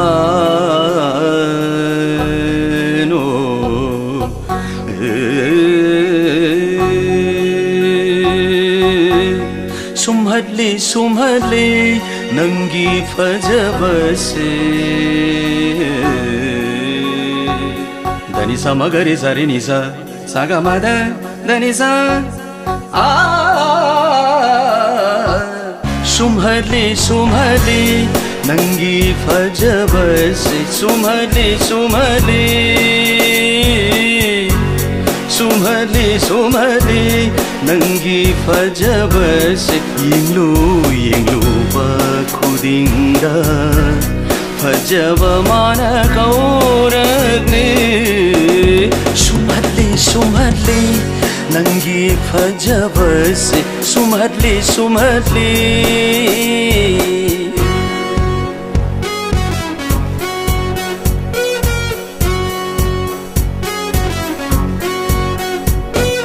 마가 마가 마가 마다다 마다다 마다니니 다니니 다니 다니 자자니 자자니 자 마가 마다니 자다니 자 마가 마다니 자다니 자 마가 마다니 자다니 자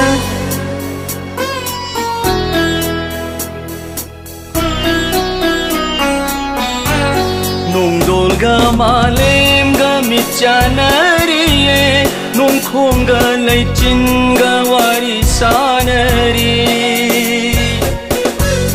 농주가 이젤가 농미나리에 농국소 람항소이 노노저리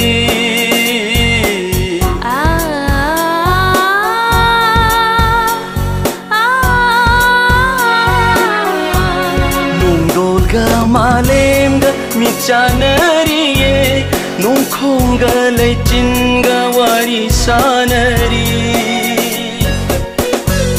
농주가 이젤가 농미나리에 라우북소 람항수 이노노저리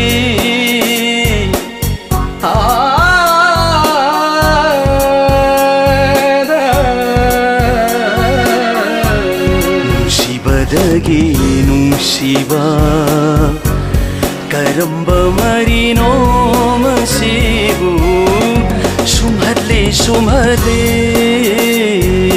dani sama magare sare ga madani sa dani sa sani da pa magare sare sumhadli sumhadli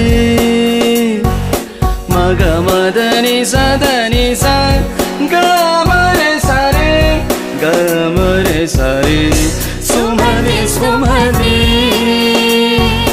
dani dani sa dani sa re sa re sa re sa dem ta na na na dem ta na na dem ta na na dem sumhadli sumhadli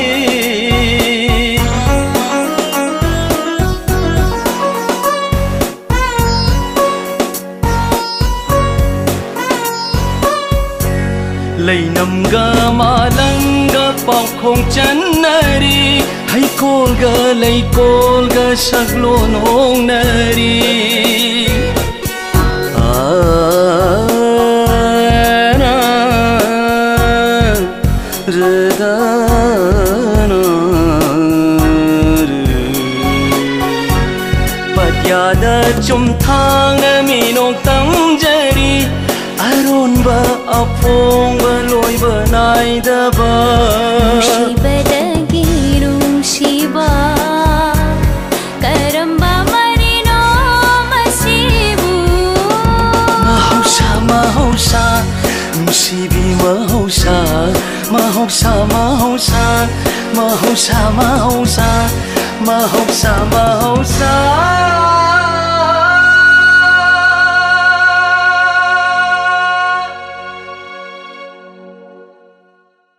Kainuruki nang hairisibo Ronita ni isay sandragadi nang so isay sakbang ngamuroy hairisibo Hera kay mano sana biyabo wa nati kainu nati nang social siloy na loksan baluy hiram natro Hello Hello Hello Ash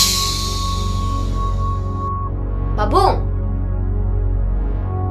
Laisna nasi musiyam laikidredo Hoidokse yam sawatkhreba Kaino nangna haiba midurosibo Hoi babu Fare adu sumai tokse ai mini ani kaktang matam pige ko ꯀꯔꯤꯒꯨꯝꯕ minute ꯑꯅꯤꯁꯤꯗꯕ ꯑꯩꯒꯤ ꯊꯃꯣꯏꯁꯦ ꯄꯦꯜꯍꯟꯕ ꯉꯝꯃꯕ ꯑꯗꯨ ꯑꯣꯏꯔꯒꯗꯤ ꯑꯩ ꯌꯥꯔꯒꯦ ꯀꯣ ꯐꯔꯦ ꯃꯥ ꯕꯨꯠ ꯃꯅꯨꯡꯁꯤꯗ ꯄꯨꯁꯜꯂꯣ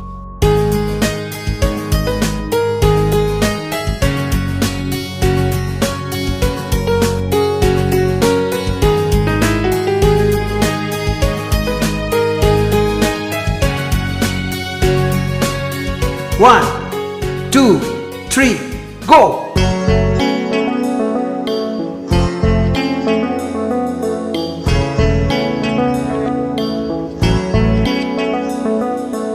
Nangbu apaw sa isakpa mo ining bro? Oiningi. Nang na apaw sa isakpa mo oige haragadi? Ay na iba niya, isa'y may hek sa aba, nang anong power dam?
Imana ibu, haina singnadana, lohong nabakan na honari. Ay ni ngasi thulay se, yung disang naroy na thulaban. Ay bu puraga, katay tanong masalo.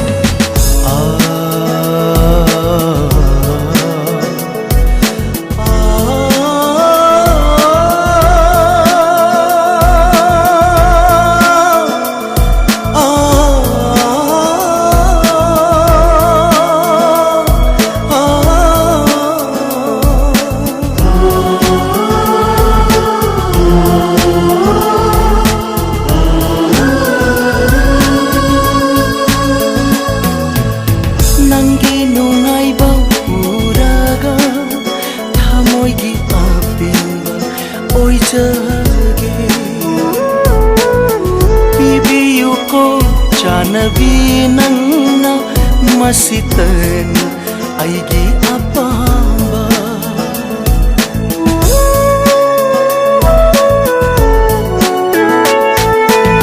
Nangi nungai ba uraga thamoigi apimba oi jage Bibiyu ko janabi nangna masitan aigi apamba kauge khaluba mikupta hena ningsingi naha nungsiba haido masira nungsiba haibado masira Masira, nungsiba, haibado masira.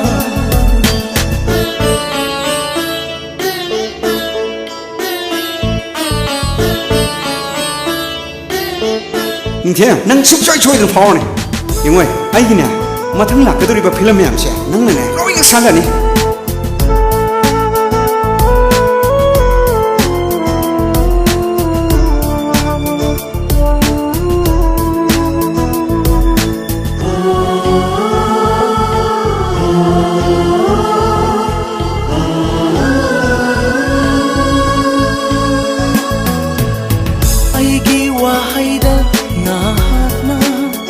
Kayada harana nokiba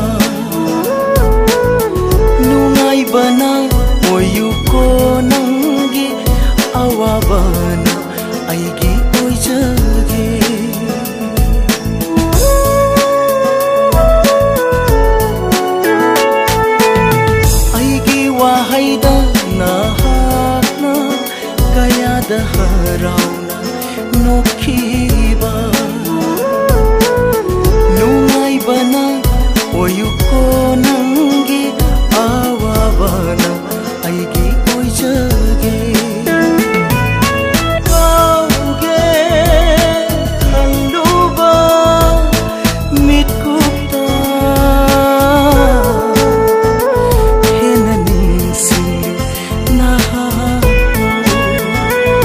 ꯅꯨꯡꯁꯤꯕ ꯍꯥꯏꯗꯣ ꯃꯁꯤꯔ ꯅꯨꯡꯁꯤꯕ ꯍꯥꯏꯕꯗꯨ ꯃꯁꯤꯔ ꯅꯨꯡꯁꯤꯕ ꯍꯥꯏꯗꯣ ꯃꯁꯤꯔ ꯅꯨꯡꯁꯤꯕ ꯍꯥꯏꯕꯗꯨ ꯃꯁꯤꯔ ꯅꯨꯡꯁꯤꯕ ꯍꯥꯏꯗꯣ ꯃꯁꯤꯔ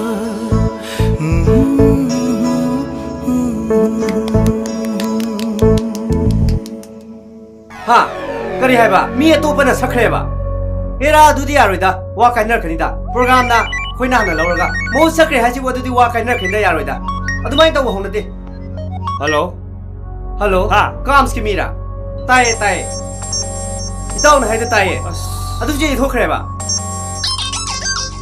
ꯍꯜꯂꯣ ꯑꯣꯖꯥ ꯐꯤꯂꯝꯒꯤ ꯔꯦꯀꯣꯔꯗ ꯇꯧꯒꯗꯕ ꯏꯁꯩ ꯈꯨꯗꯤꯡꯃꯛ ꯅꯤꯡꯊꯦꯝꯅ ꯂꯣꯏꯅ ꯁꯛꯈ꯭ꯔꯦ ꯑꯣꯖꯥ ꯑꯣꯖꯥ ꯑꯣꯖꯥ ꯔꯦꯀꯣꯔꯗꯤꯡ ꯇꯧꯔꯒ ꯁꯛꯈꯤꯕ ꯏꯁꯩꯁꯤꯡꯗꯣ ꯅꯤꯡꯊꯦꯝꯅ ꯃꯍꯨꯠ ꯁꯤꯜꯂꯒ ꯂꯣꯏ ꯁꯛꯈ꯭ꯔꯦ ꯑꯣꯖꯥ ꯅꯤꯡꯊꯦꯝ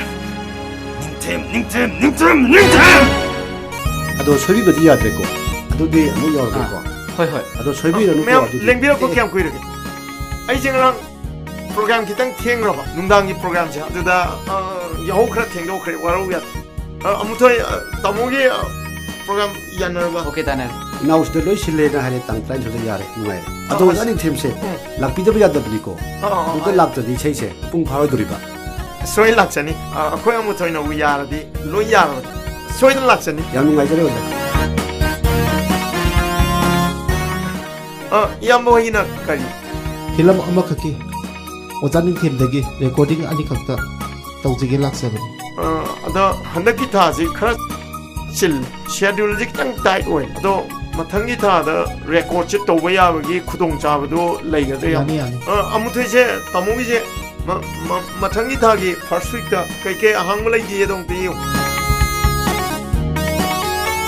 ꯅꯤꯡꯊꯦꯝ ꯉꯁꯤꯗꯤ ꯇꯥ ꯑꯍꯜ ꯐꯤꯂꯝꯁꯀꯤ ꯏꯁꯩꯒꯤ ꯔꯦꯀꯣꯔꯗꯤꯡ ꯂꯩꯕꯅꯦ ꯄꯨꯡ 12 ꯆꯞ ꯆꯥꯅ ꯍꯥꯏꯔꯝꯃꯦ ꯑꯗꯨꯒꯤ ꯄ꯭ꯔꯣꯗ꯭ꯌꯨꯁꯔ ꯅꯨꯀꯨꯃꯥꯔꯗꯣ ꯄꯨꯡ ꯁꯣꯏꯅꯕ ꯌꯥꯝ ꯁꯥꯎꯕꯅꯦ ꯆꯨꯝꯃꯤꯅꯦ ꯑꯩꯗꯤ ꯏꯀꯥꯎ ꯀꯥꯎꯊꯣꯛꯎꯔꯦ ꯑꯗꯨ ꯂꯣꯏꯔꯒ ꯏꯕꯥꯏꯅꯤ ꯁꯣꯄꯤꯡꯁꯨ ꯆꯠꯇ ꯌꯥꯔꯣꯏ ꯉꯔꯥꯡ ꯑꯩꯅ ꯍꯥꯏꯕꯗꯣ ꯍꯣꯔꯦꯟ ꯅꯨꯡꯗꯥꯡ ꯏꯕꯥꯏꯅꯤ ꯗ꯭ꯔꯦꯁ ꯂꯩꯇꯦ ꯍꯣꯏ ꯆꯠꯅꯕ ꯇꯧꯔꯁꯤ ꯃꯌꯥꯝꯅ ꯃꯥꯇꯒꯤ ꯃꯤꯡ ꯁꯣꯟꯗꯨꯅ ꯂꯩꯔꯤꯕ ꯑꯗꯨꯒꯨꯝꯂꯕ ꯁꯩꯁꯛꯄ ꯃꯌꯥꯝ ꯀꯅꯥ ꯃꯥꯟꯒꯦ? Yes, he is none other than Mr. Ningthiem.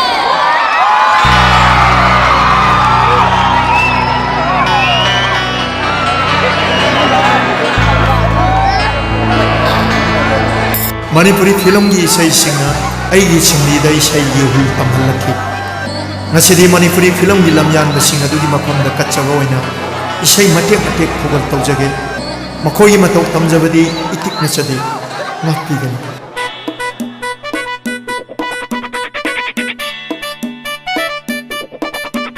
Hello ꯃꯌꯥꯝꯅ ꯀꯔꯤꯒꯨꯝꯕ ꯑꯃ ꯂꯥꯎꯊꯣꯛꯆꯔꯤ ꯌꯥꯍꯧ ꯉꯟꯕ ꯁꯦꯟꯗ꯭ꯔꯥꯡꯅ ꯆꯦꯡ ꯃꯁꯪ ꯆꯥꯏ ꯂꯩꯔꯛ ꯈꯨꯂꯛ ꯀꯣꯏꯅ ꯆꯠꯄ ꯄꯥꯈꯪꯅ ꯐꯖꯕ ꯅꯨꯄꯤ ꯐꯪꯉꯤ ꯑꯩ ꯁꯣꯡꯁꯥꯏ ꯇꯧ ꯇꯥꯡꯖꯒꯦ ꯃꯌꯥꯝ ꯌꯥꯕꯤꯅꯤꯡꯕ꯭ꯔꯣ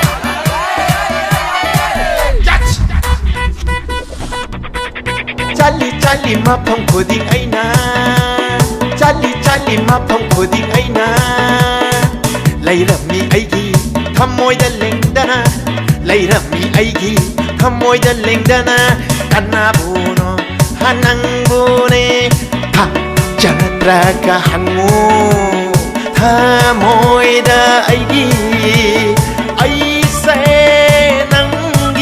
ꯅꯪꯒꯤ ꯀꯅꯥꯅꯣ ꯍꯥꯏꯅ ꯅꯪꯒꯤ ꯀꯅꯥꯅꯣ ꯍꯥꯏꯅ ꯆꯠꯂꯤ ꯆꯠꯂꯤ ꯃꯐꯝ ꯈꯨꯗꯤꯡ ꯑꯩꯅ ꯆꯠꯂꯤ ꯆꯠꯂꯤ ꯃꯐꯝ ꯈꯨꯗꯤꯡ ꯑꯩꯅ ꯂꯩꯔꯝꯃꯤ ꯑꯩꯒꯤ ꯊꯃꯣꯏꯗ ꯂꯦꯡꯗꯅ ꯂꯩꯔꯝꯃꯤ ꯑꯩꯒꯤ ꯊꯃꯣꯏꯗ ꯂꯦꯡꯗꯅ ꯀꯅꯥꯕꯨꯅꯣ ꯅꯪꯕꯨꯅꯦ ꯊꯥꯖꯔꯒ ꯍꯪꯉꯨ 타모이다 아이세 낭기 까나노 하이나 짤리 마펑 코딩 아이나 짤리 마펑 코딩 아이나 짤리 마펑 코딩 아이나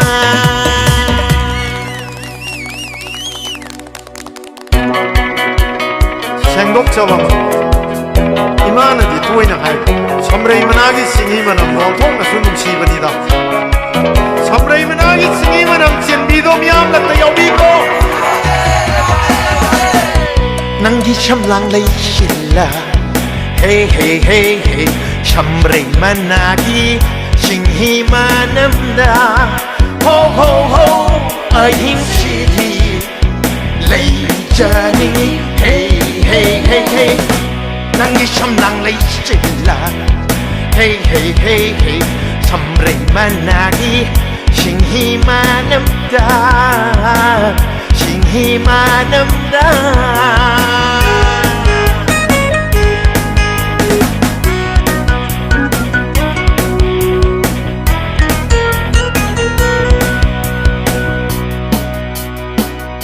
강한 자바마 짝사링아이다 높했다와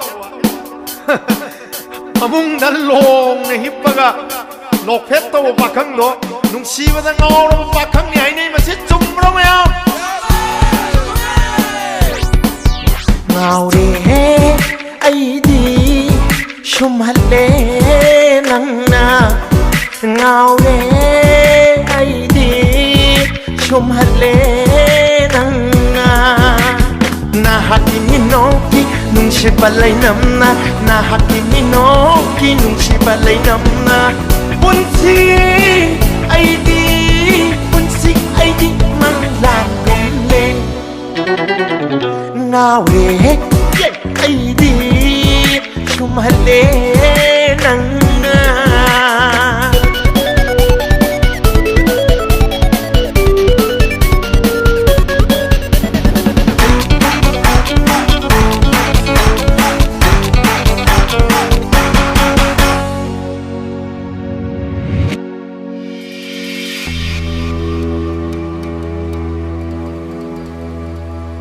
와카짜바마 아와바입니다. 헤나 아와바비바 누가이바입니다나 헤나 누가이바비바 헤라이 난 톡실라이티 난 뭉치하이티 리자인 또게가 또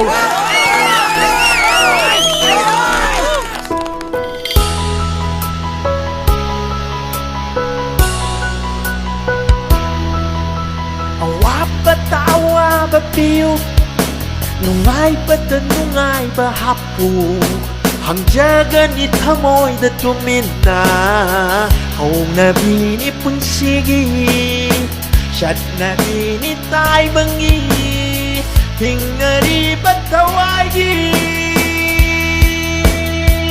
2 3 4 wa bata wa ba piu nungai bata nungai ba hapu Hamjaga ni tamoy na tumina Au nabi ni punsigi Chan nabi ni tay bangi Hingari batawagi Hingari batawagi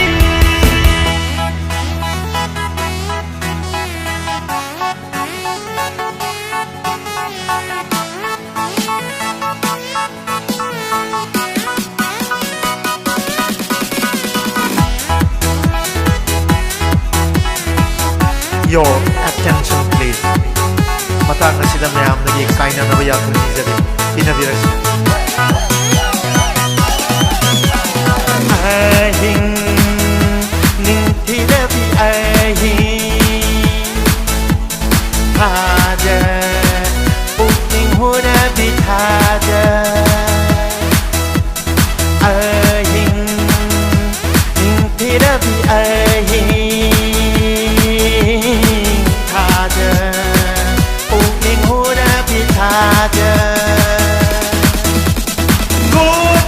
Goodbye, everybody.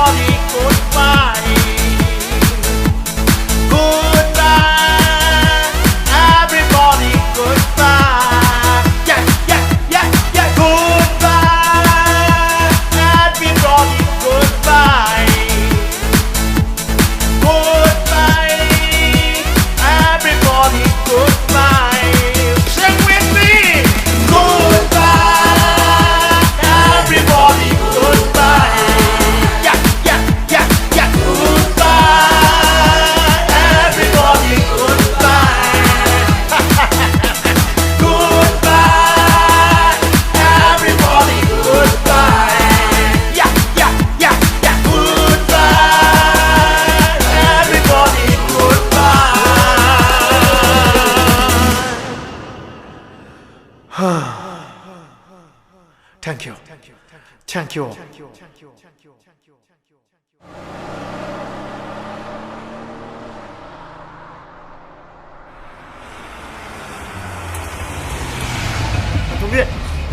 Tobi.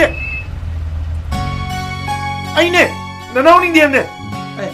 Ning Thêm. Ai ne ta Tobi? Ning Thêm. Ning diam ne. Nang pháo ni nang lấy bao miếng là chắc không mà pháo mà chỉnh chỉnh bao mà ủi nè mà nhìn nè em mà nó nhung mà hay nè nang trói ngà pháo mà ủi nè nè. Ta Tobi. Masih pumna aja ta Tobi na yung pungning dawat piba. Thongna happy ba dagi nga sidi. Yamna khar sakhang biba saisak pa mo wari ne. Ta Tobi. Không có xe nhắn này à là gì lấy băng là khăng bắt chạy sập bám môi nhập bật xe em bagi thằng xin là những ai này từng lập tiền này phải ta thôi anh là gìคุณชินอะไรมาเป็นพวกคุณที่มันนั่งบุชันนั่งชนนะมาหัวเรามันยิ่งนี่แกมนั่งมาฟังยังมาตะกี้คนนี้ไอ้คนนี้คนนั่งแค่เลยบางมีอันนั้นชักหน้าพวกมันแล้วมันยิ่งนี่แกมเฮ้ยนี่เจอนั่งเผากูเฮ้ยนั่งเผากูนั่งยังมันหายตัวนี้นั่งหัวจ้อยเนี่ยห้องเนี่ยนะ 엄마만 따tom이나 호나위 기분 같으네. 너너 흔치 거기. Nang thayak pa de kanang impact timida IS timida kaning manikung mo nitang lagi na pa may sama na tao sa kana ki mo mami mani ni chimin nang mai thong ding ding ni te ya ka ning thiam na trane nang bo mani kanyo ibo ning thiam na trane nang bo khoi ta khoi mani matam amada nangna iyambagi yam khraba yen marak tu dagi ama khaktang chabadуда nayamana lana lokhiduna nangwonda thina chaikiba khotkiba mayamdo nang warugunu ko takhono aise pukchel pikhraba nayamani ko nayamba bungakpiu ko takhono kayi lamdeno yamajingna waragwa tembi bida yingasi nanauna mirak tin mangami ne ai kaim chawdi ai kaim khandi aigi hingol da howa haira mana masing singdo nangna khara chagibada aina nangonda chaikibado iyam ngashidi iyam ninga maktre ai nangi na famda lalabani ne ningthem tachawa hayaidi nanauna lam kibanga tane hey nang la pa tinya ane nyon ta chong ne nang da chong ne ba ni nang nang an ne ba ni nang yum yum pa ne chong ne nyon ta chong ne che ha no yum ngawa nang apaw ba sesak pa madi werko Khoi amu salage ko khoi sale ning Thêm nang yam ga unagi siko ai chalugi ko yam chalugi ko amu nagi siko ai ore la kita tombi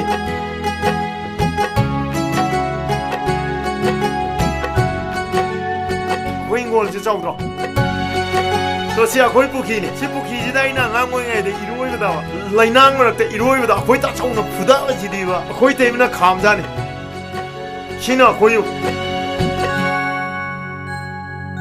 Tema. Thêm. Akoi tema ne. Tema ilai ne. Lo, chong lo. Tema.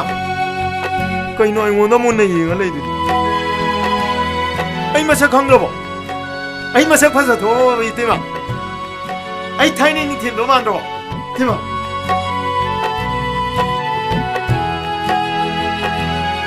Nang bungaw bro. Ha? Asukoy ba matam si bro? Ay ko'y nakaim na kangalag na ba si bro? Nang bungaw bro. Ha? Nang itasawgan na tayo magabukaw bro. Hayo. Nang tasawgan na tayo magabukaw bro. Ay tasawgan ite mga kaunti. Tasawgan ite mga di. Ay minong balay ni. Ay kaunti ite mga. Ay nakilaway kaunti no. Nang bungaw bro. Ay sidalay. Sida tauri haibado. Hairagpa yada bro. Nang bu. Thai naging ngaw bro hantay bro. Ite mga kapano. Ite mga kapano ay sungkap ning lay. Kapano. Ayaw sila si. Nang namang galia pa si di. Ako'y tasaw ko thoy ka di. Nako'y tasaw ko. Thoy bis kong dahil lang sa kaya. Tema. Lais na. Muyum na niya inalaisin. Muy yamungay taim sigado. Kupama. Aya ako'y tasaw ka itay mga na aybun luna to isa. Siga sama na nataw dyan. Ibema, Ibi mo hoigi mapana aigi inause mi oiba ngamibani karina laman singani Kaigi laman oday nama aidi chumnegi mi amada yengadaba yengdo adu khatangni yengkiba sidi ningthemgi hona jaman ngaktane nate mana hajan ai ni tema aino honaba khaktana yadi inkhat piba pothok piba sembiba ma yaudana kamaina ina mirakti mangam doino madi mi khudungi swai sum hai leiraban asengma haibani kaino hey nahoi ta sago thimi gala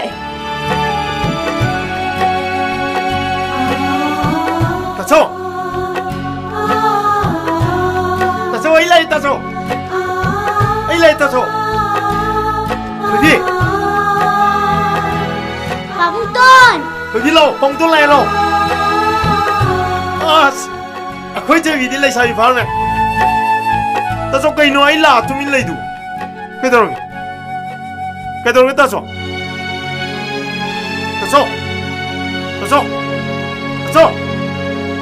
nó không chịu chịu tôi đi cùng nhiều ta cho cái đâu kìa sao mà thế mà khối ta cho phát triển vào tụi mình chỉ lấy thế mà khối ta cho cái đâu kìa anh muốn nó sao phát triển vào ta cho sao phát triển vào ta cho Sanare mana lại si cái đầu lạc nó ta hằng ta cho anh muốn ta hằng mày ra rồi thế mà ta hằng gì đâu Sanare má cái thùng này ông ta hằng nè thế mà khối ta cho những cái thêm khối ta cho cái gì cái nó mà anh muốn nó sao phát triển vào sao nó cái đầu ta cho anh làm cái gì anh làm mà cái này ta cho ấy ta cho này ăn bám mấy xe mà sao cái nung chira ba aigi Hawaii manga Makoy masam yaw na pinitang nanga Ware wa minay Nungay re nungay minay Ware wa minay Nungay re nungay minay Asuk ko'y na loy na ragpananga Nung sira ba ay Hawaii mga kay daw ngay kay Taso Ano? Tema, kung taso yung kokri tema Nanay mo siya wali si kayo ha? Nanay mo na siya wali si kayo ginawa Nangna ay nakarangan siya iba pugi magina magtamo yung tato ka dyan pa nang Ay taso da saw na tiba taso Ay taso da lang na ba saw no ba Ay saw ka dyan pa na tiba Nang nasa kami numito ay kaway ay hindi ay tumayati Nang madukang bra Tuwa taso saw no ay lalewa Ay lalewa Imado na laibag na sa lamday ni matamdo na nang ay ikutsi na sinaraman ni Imado na mamamapalay tamagi awan pa mataghangalag kanuhay na ayaw na sinaraman nina nang siya ay gidi siyari na kaliban nina lang taso nawarawin Sono ay soy ba taso Sono ba chi So, ay choy re ba? So no. Ay na lan mga tani ba? Ay na tasaw yung mamanga. Niyong tadi wo ye na khangi ba dagi. Yung tado ga sakhi ba ne ba? Asidi ay tasaw niyo ne da.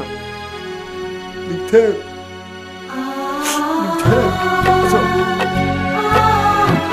So.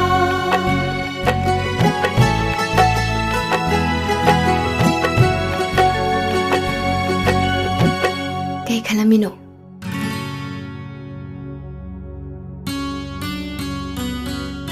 Punsisya, angak pa ni ko. Adugudi, ay kachap manay. Ay punsisu, angak pa nga tanay. Ibani gi hojik lainariba marisya. Yamung item si khangkhraga kari oirakani habado khaluda akiba phawi. Karigi akiba phawrino. Nangna khalise Akoy ambung amadi inamsina ayet papirakani siro. Adugidi kasu hairo oye. Akoy ambung na ayya ningba pamada kasu yelo oye. Ayya ningba pamado. Akoy ambung isha pamane. Atay laire. 시와리세 또 아이나 하이브도 그만 톡세 하이브노 Kaino nang nahayi wado. 아스 난기 밍다 나이트 아마 방톡세 하이브도 Aigi mingda nai tawse ai ikai jeida. Tam tawjaning ma maloi do. ꯀꯩꯗꯧꯕꯩ ꯀꯥꯏꯗꯣꯏꯅꯣ ꯁꯩ ꯁꯛꯄ ꯈꯨꯗꯤꯡꯃꯛ ꯃꯥꯏ ꯃꯥꯏꯒꯤ night ꯂꯣꯏ ꯄꯥꯡꯊꯣꯛꯏꯁꯤꯅꯤ ꯑꯩꯗꯤ ꯈꯪꯗꯦ ꯅꯤꯡꯊꯦꯝ night ꯄꯥꯡꯊꯣꯛꯇꯕ ꯁꯨꯡꯌꯥ ꯌꯥꯔꯣꯏ ꯃꯗꯨ ꯑꯩꯒꯤ ꯂꯦꯡꯗ꯭ꯔꯕ ꯐꯤꯔꯦꯞꯅꯤ 마게 나이트 누미체 아이기수 아쩌고 나이트 마 망토거든 아두가네 마니푸르 레리보 오케스트라 그룹 크리막세 아이코이는 로이든 내거든 아두가 마야 프리소이니 masi punamakse rokina thon mangakte maram chugya chadana nangi night thugai bi anaba numittu da magi night sinjilaga orchestra sing do mana pun nekhibin magi se thawani singnari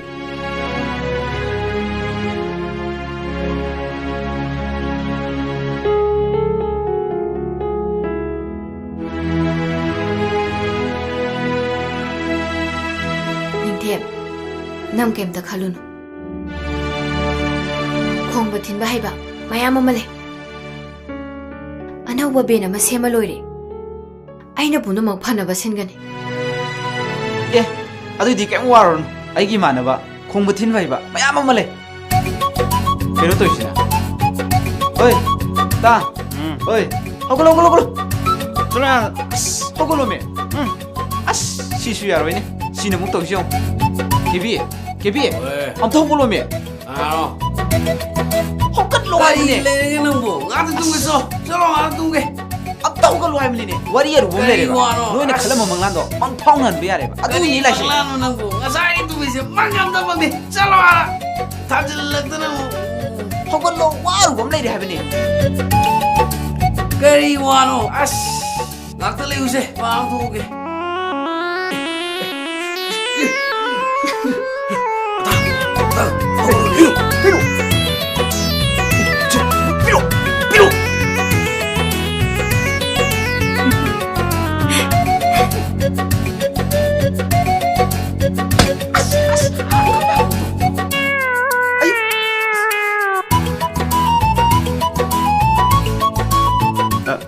솜다 아코이기세 몽만이 남이타 타 솜담다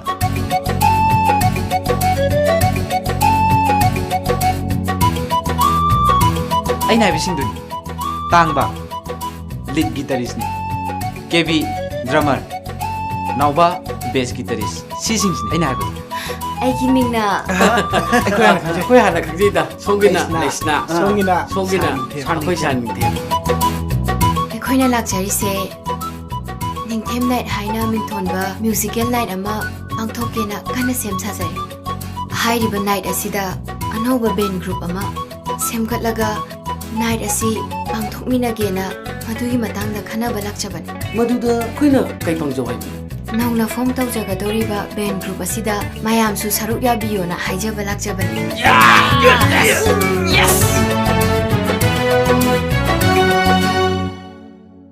ꯀꯩꯔꯝꯃꯤꯅꯣ ꯏꯁꯩ ꯏꯔꯤꯔꯣ Isai loisandaba ama leiba. Masi yongta loisangena hotnabani. Kok tho'u yadi. ꯑꯝꯇ ꯌꯦꯡꯒꯦꯅꯦ Simexi.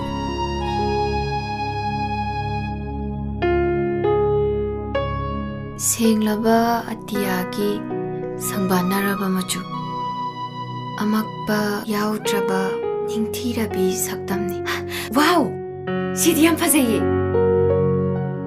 ꯅꯪꯗꯤ ꯐꯖꯕꯒꯤ ꯑꯔꯣꯏꯕ ꯁꯛꯂꯣꯟꯅꯤ ꯑꯩꯒꯤ ꯄꯨꯛꯅꯤꯡ ꯑꯩꯒꯤ ꯋꯥꯈꯜ ꯏꯊꯛ ꯍꯧꯅ ꯄꯨꯡꯉꯥꯎ ꯉꯥꯎꯍꯜꯂꯤ ꯑꯁ ꯁꯤꯕꯨ ꯅꯪꯅ ꯏꯔꯤꯔꯣ Aini ibana. Misa ama khang iramani. Adugo loisanbiramdre. ꯑꯗꯨ ꯑꯣꯏꯔꯗꯤꯁꯦ ꯑꯩ ꯃꯈꯥ ꯁꯝꯗꯒꯦ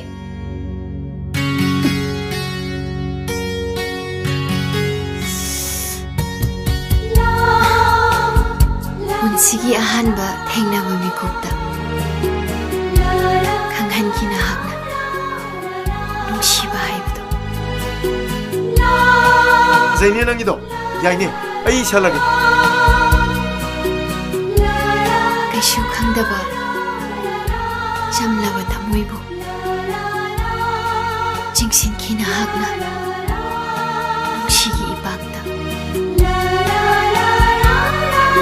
masira nungsiba haibado Nako ako, naong jing last kito kayo, ang taro. masira nungsiba haibado Masira nung siba hayo ba? aisu pangtadi tadabani ne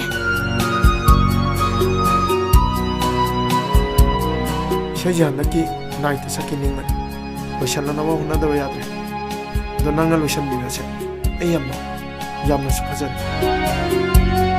aduni nangi punsida ay yawdradi nang suoy oy se khangabra ay thadokpa yaroy ko Ay sukang.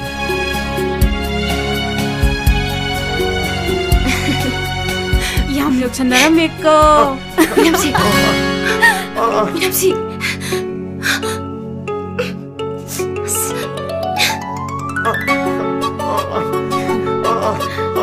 숨이 새마, 새만만해. hoy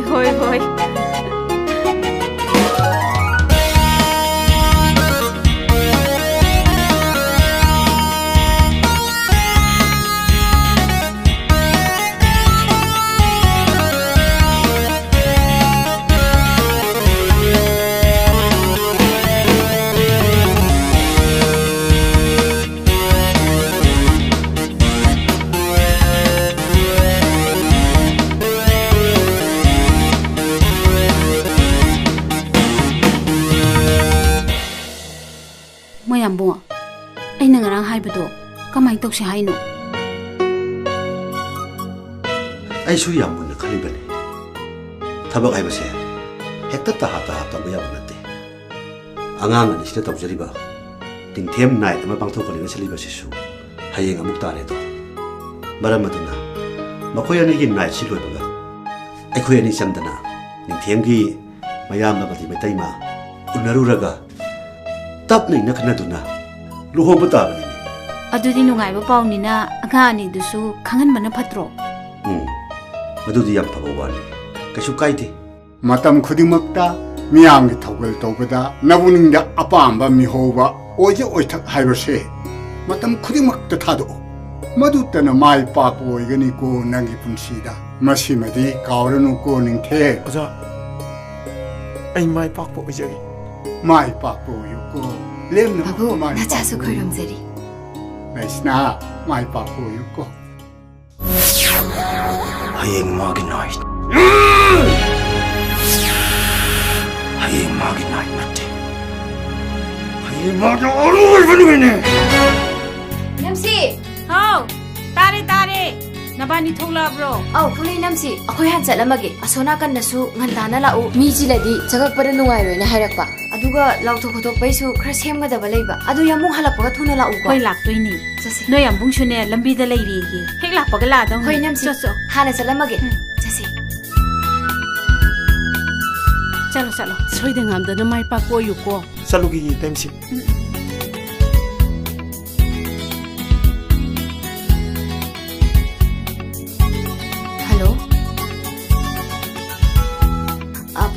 akhoi yausale yaurani lambi de lei asom da su mayam na ngai duna lei nara male adu tani the horen khwai hana sapai sei do adu senglaba atiagi sangba narba tawbai sei do adu do hana sakpiu ko ai du sei do yam pamjai ba 파자네. 마이까.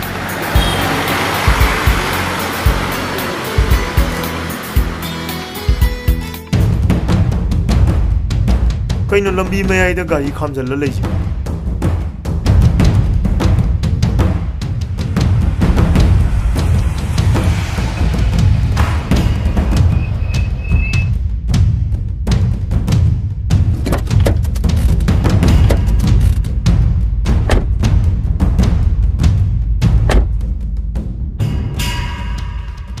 Oi, ngasi nanggi ningthem nai pangthokpa sungya yaroi. Aina ne namna thukai ni. Kaino ro kinang haidubo. Nang kyam phawanu bano. Ngasi nang amadi ningthem nai chemta thugayu ne. Oi, na chin masado pepe ngangano. 쌀. 시즌은 어이, 너는 과이덕이 능시저리바 누빠세. 낭기 나망다 마콩 마쿠 투대게. 샤이람다. 아이 오자망니 간자리보 오자로 기다. 아두양 북셀 픽바. 어이, 따닝대 떡서는 낭나 이분 남다라가 파우는 보나 나트로. 아이 레이딩 있더네. 낭아 파워 싱가르 마칵 오이베야래. 어이, 아침 마콩 마쿠 투대요.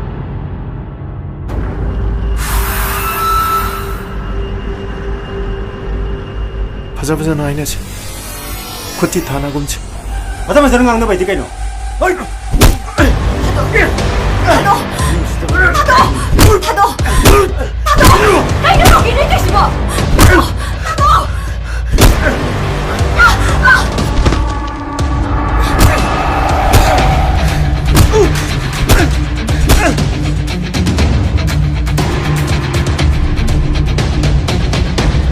Hello? Police station atra. Adudane. Kitang tulan.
लाइसना Hindi. Ay, kasi daw di. 제 아속 부세 이제 비타 들어.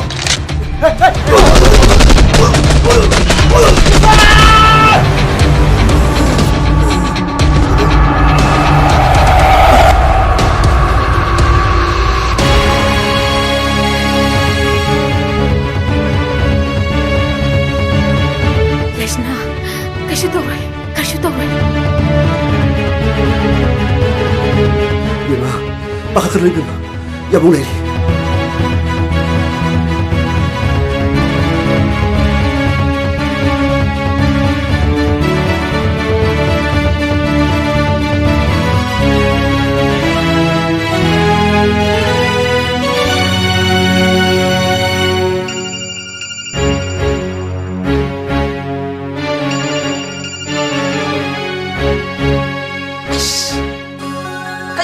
시보 님템 낭기 님템 나이 아도 낭 박통 나서로 아이 젤레스나는 와 어느 저런바 낭기 나이 아세 방톡도는 똑바야로 님템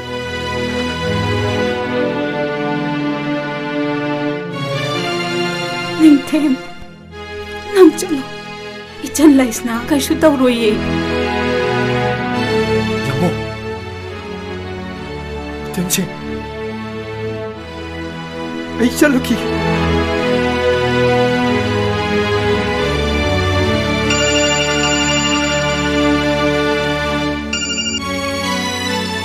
Ay Lai.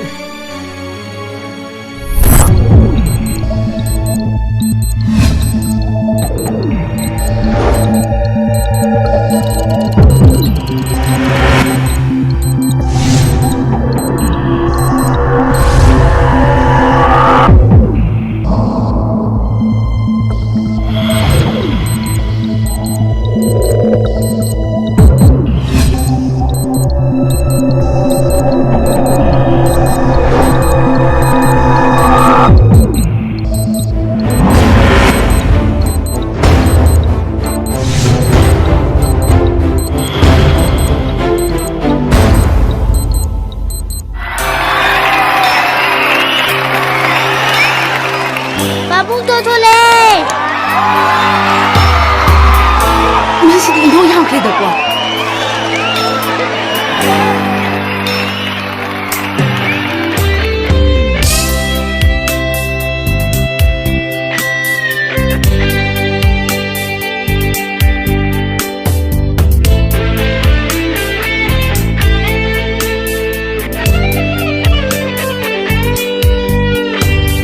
생러버 뛰어기 상반을 머무추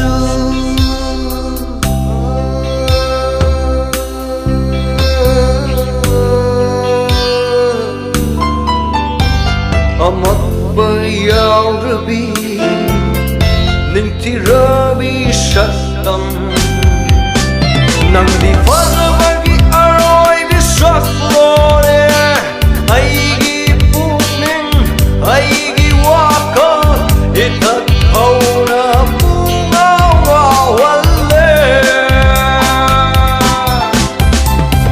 생러버 이야기 상반하나 마수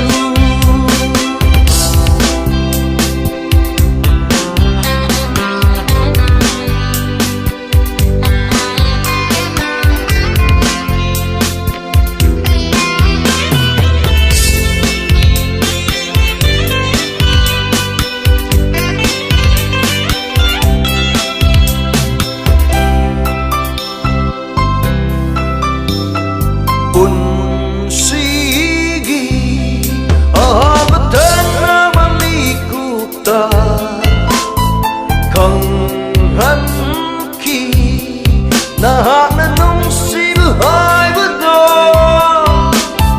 본시기 아무 땡나만 미국다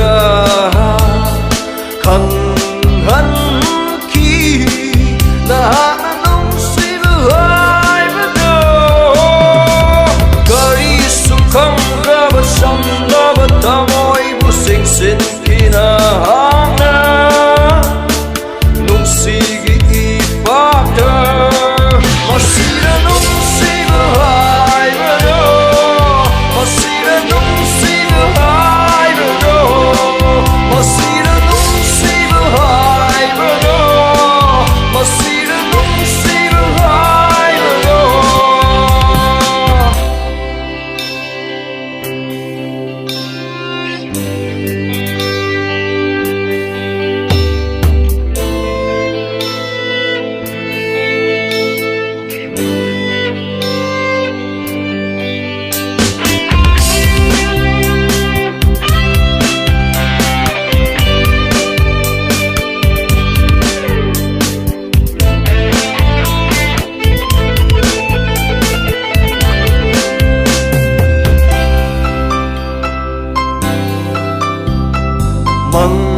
Manglansu Tai bang sumit ku pekudingga Kalali Nung sibinang tayo wakalta Manglansu Tai bang sumit ku pekudingga Kalali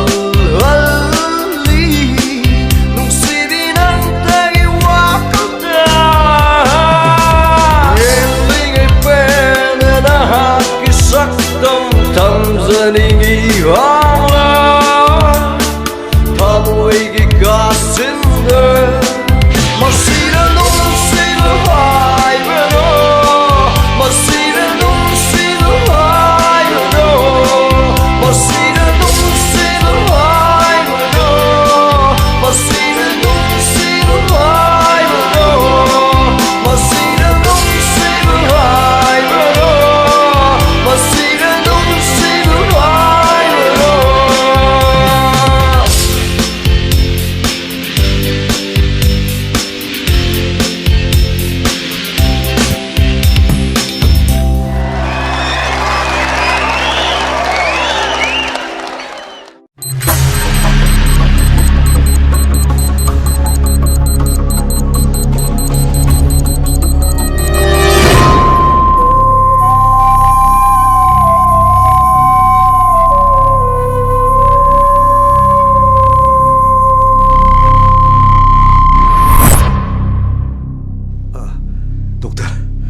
이장기 비범부 그만 떠오르게.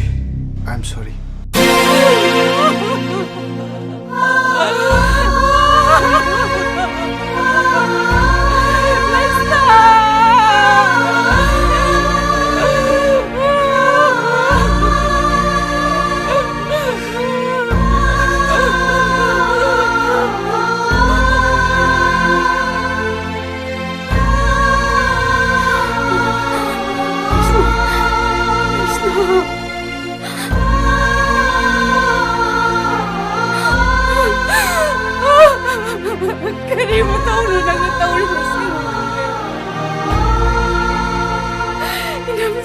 Kari huwag na sige.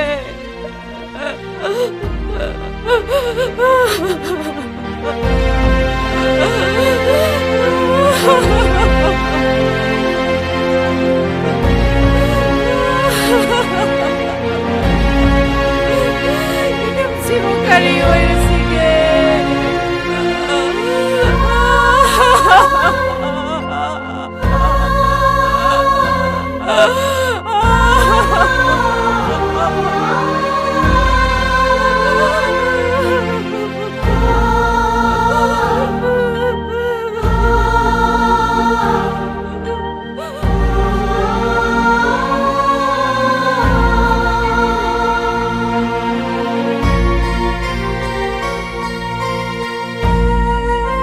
ꯄꯨꯟꯁꯤꯒꯤ ꯑꯍꯥꯟꯕ ꯊꯦꯡꯅꯕ ꯃꯤꯀꯨꯞꯇ ꯈꯪꯍꯟꯈꯤꯅ ꯍꯛꯅ ꯅꯨꯡꯁꯤꯕ ꯍꯥꯏꯕꯗꯨ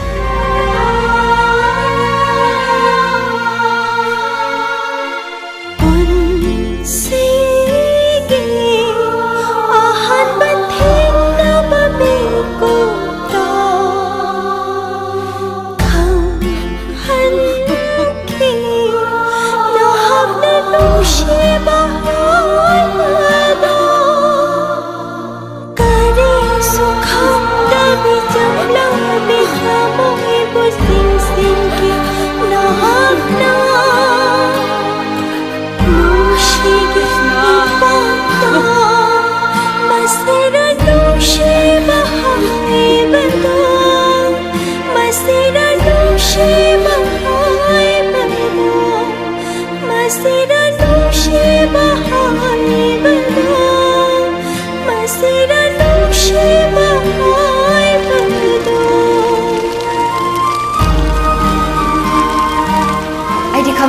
ꯅꯤꯡꯊꯦꯝ ꯅꯥꯏ ꯄꯥꯡꯊꯣꯛꯇꯕ ꯁꯨꯡꯌꯥ ꯌꯥꯔꯣꯏ ꯃꯗꯨ ꯑꯩꯒꯤ ꯂꯦꯡꯗ꯭ꯔꯕ ꯐꯤꯔꯦꯞ ꯑꯗꯨꯅꯤ ꯅꯪꯒꯤ ꯄꯨꯟꯁꯤꯗ ꯑꯩ ꯌꯥꯎꯗ꯭ꯔꯗꯤ ꯅꯪ ꯁꯨꯡꯑꯣꯏ ꯑꯣꯏꯔꯣꯏꯁꯦ ꯈꯪꯉꯕ꯭ꯔꯥ ꯑꯩ ꯊꯥꯗꯣꯛꯄ ꯌꯥꯔꯣꯏꯀꯣ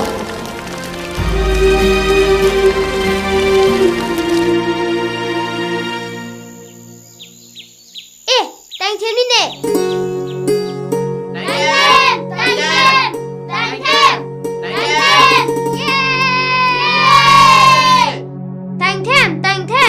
थाजै लुहुमुदो काइरेंगु लुहोंगदबा नुमित मंगा तंगारगा नुपादो नुपी अतुपा पुरगा चलेए इचे थाजोदो नुंगतिगी लेबुंगदा लागा कप्पिंगु सेंगलाबा अतियागी संगनरबा मचो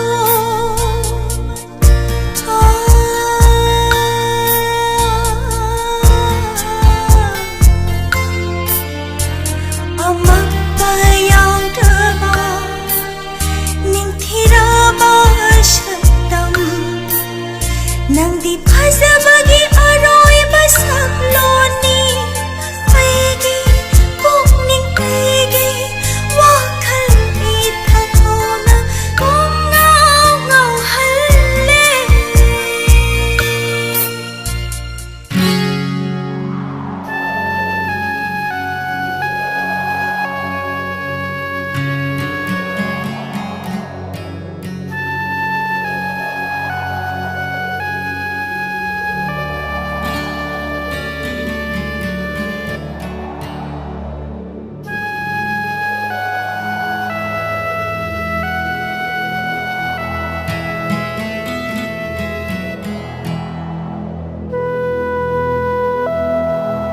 타자 ꯂꯝꯍꯥꯡꯅꯔꯨꯔꯕ ꯑꯩꯒꯤ ꯄꯨꯟꯁꯤꯁꯦ ꯅꯪꯅ ꯑꯃꯨꯛ ꯄꯨꯁꯤꯟꯕꯤꯔꯔꯣꯏꯗ꯭ꯔꯣ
Jabadi lam nyau na phajare image na yek badi pemle do Nupshibagi ipakta dauriba onthok na bu ikai ba khangde da Nupshibagi ipakta dauriba onthok na bu ikai ba khangde da Oh phajai haina na pal nu da wat tol na wak na kwak Quack quack up from the Lucy Manglat Lucy Wakado Podita Mang Jong Jong Lagat Tok Jani Ajabadi lam nyau na phajare image na yek badi pende do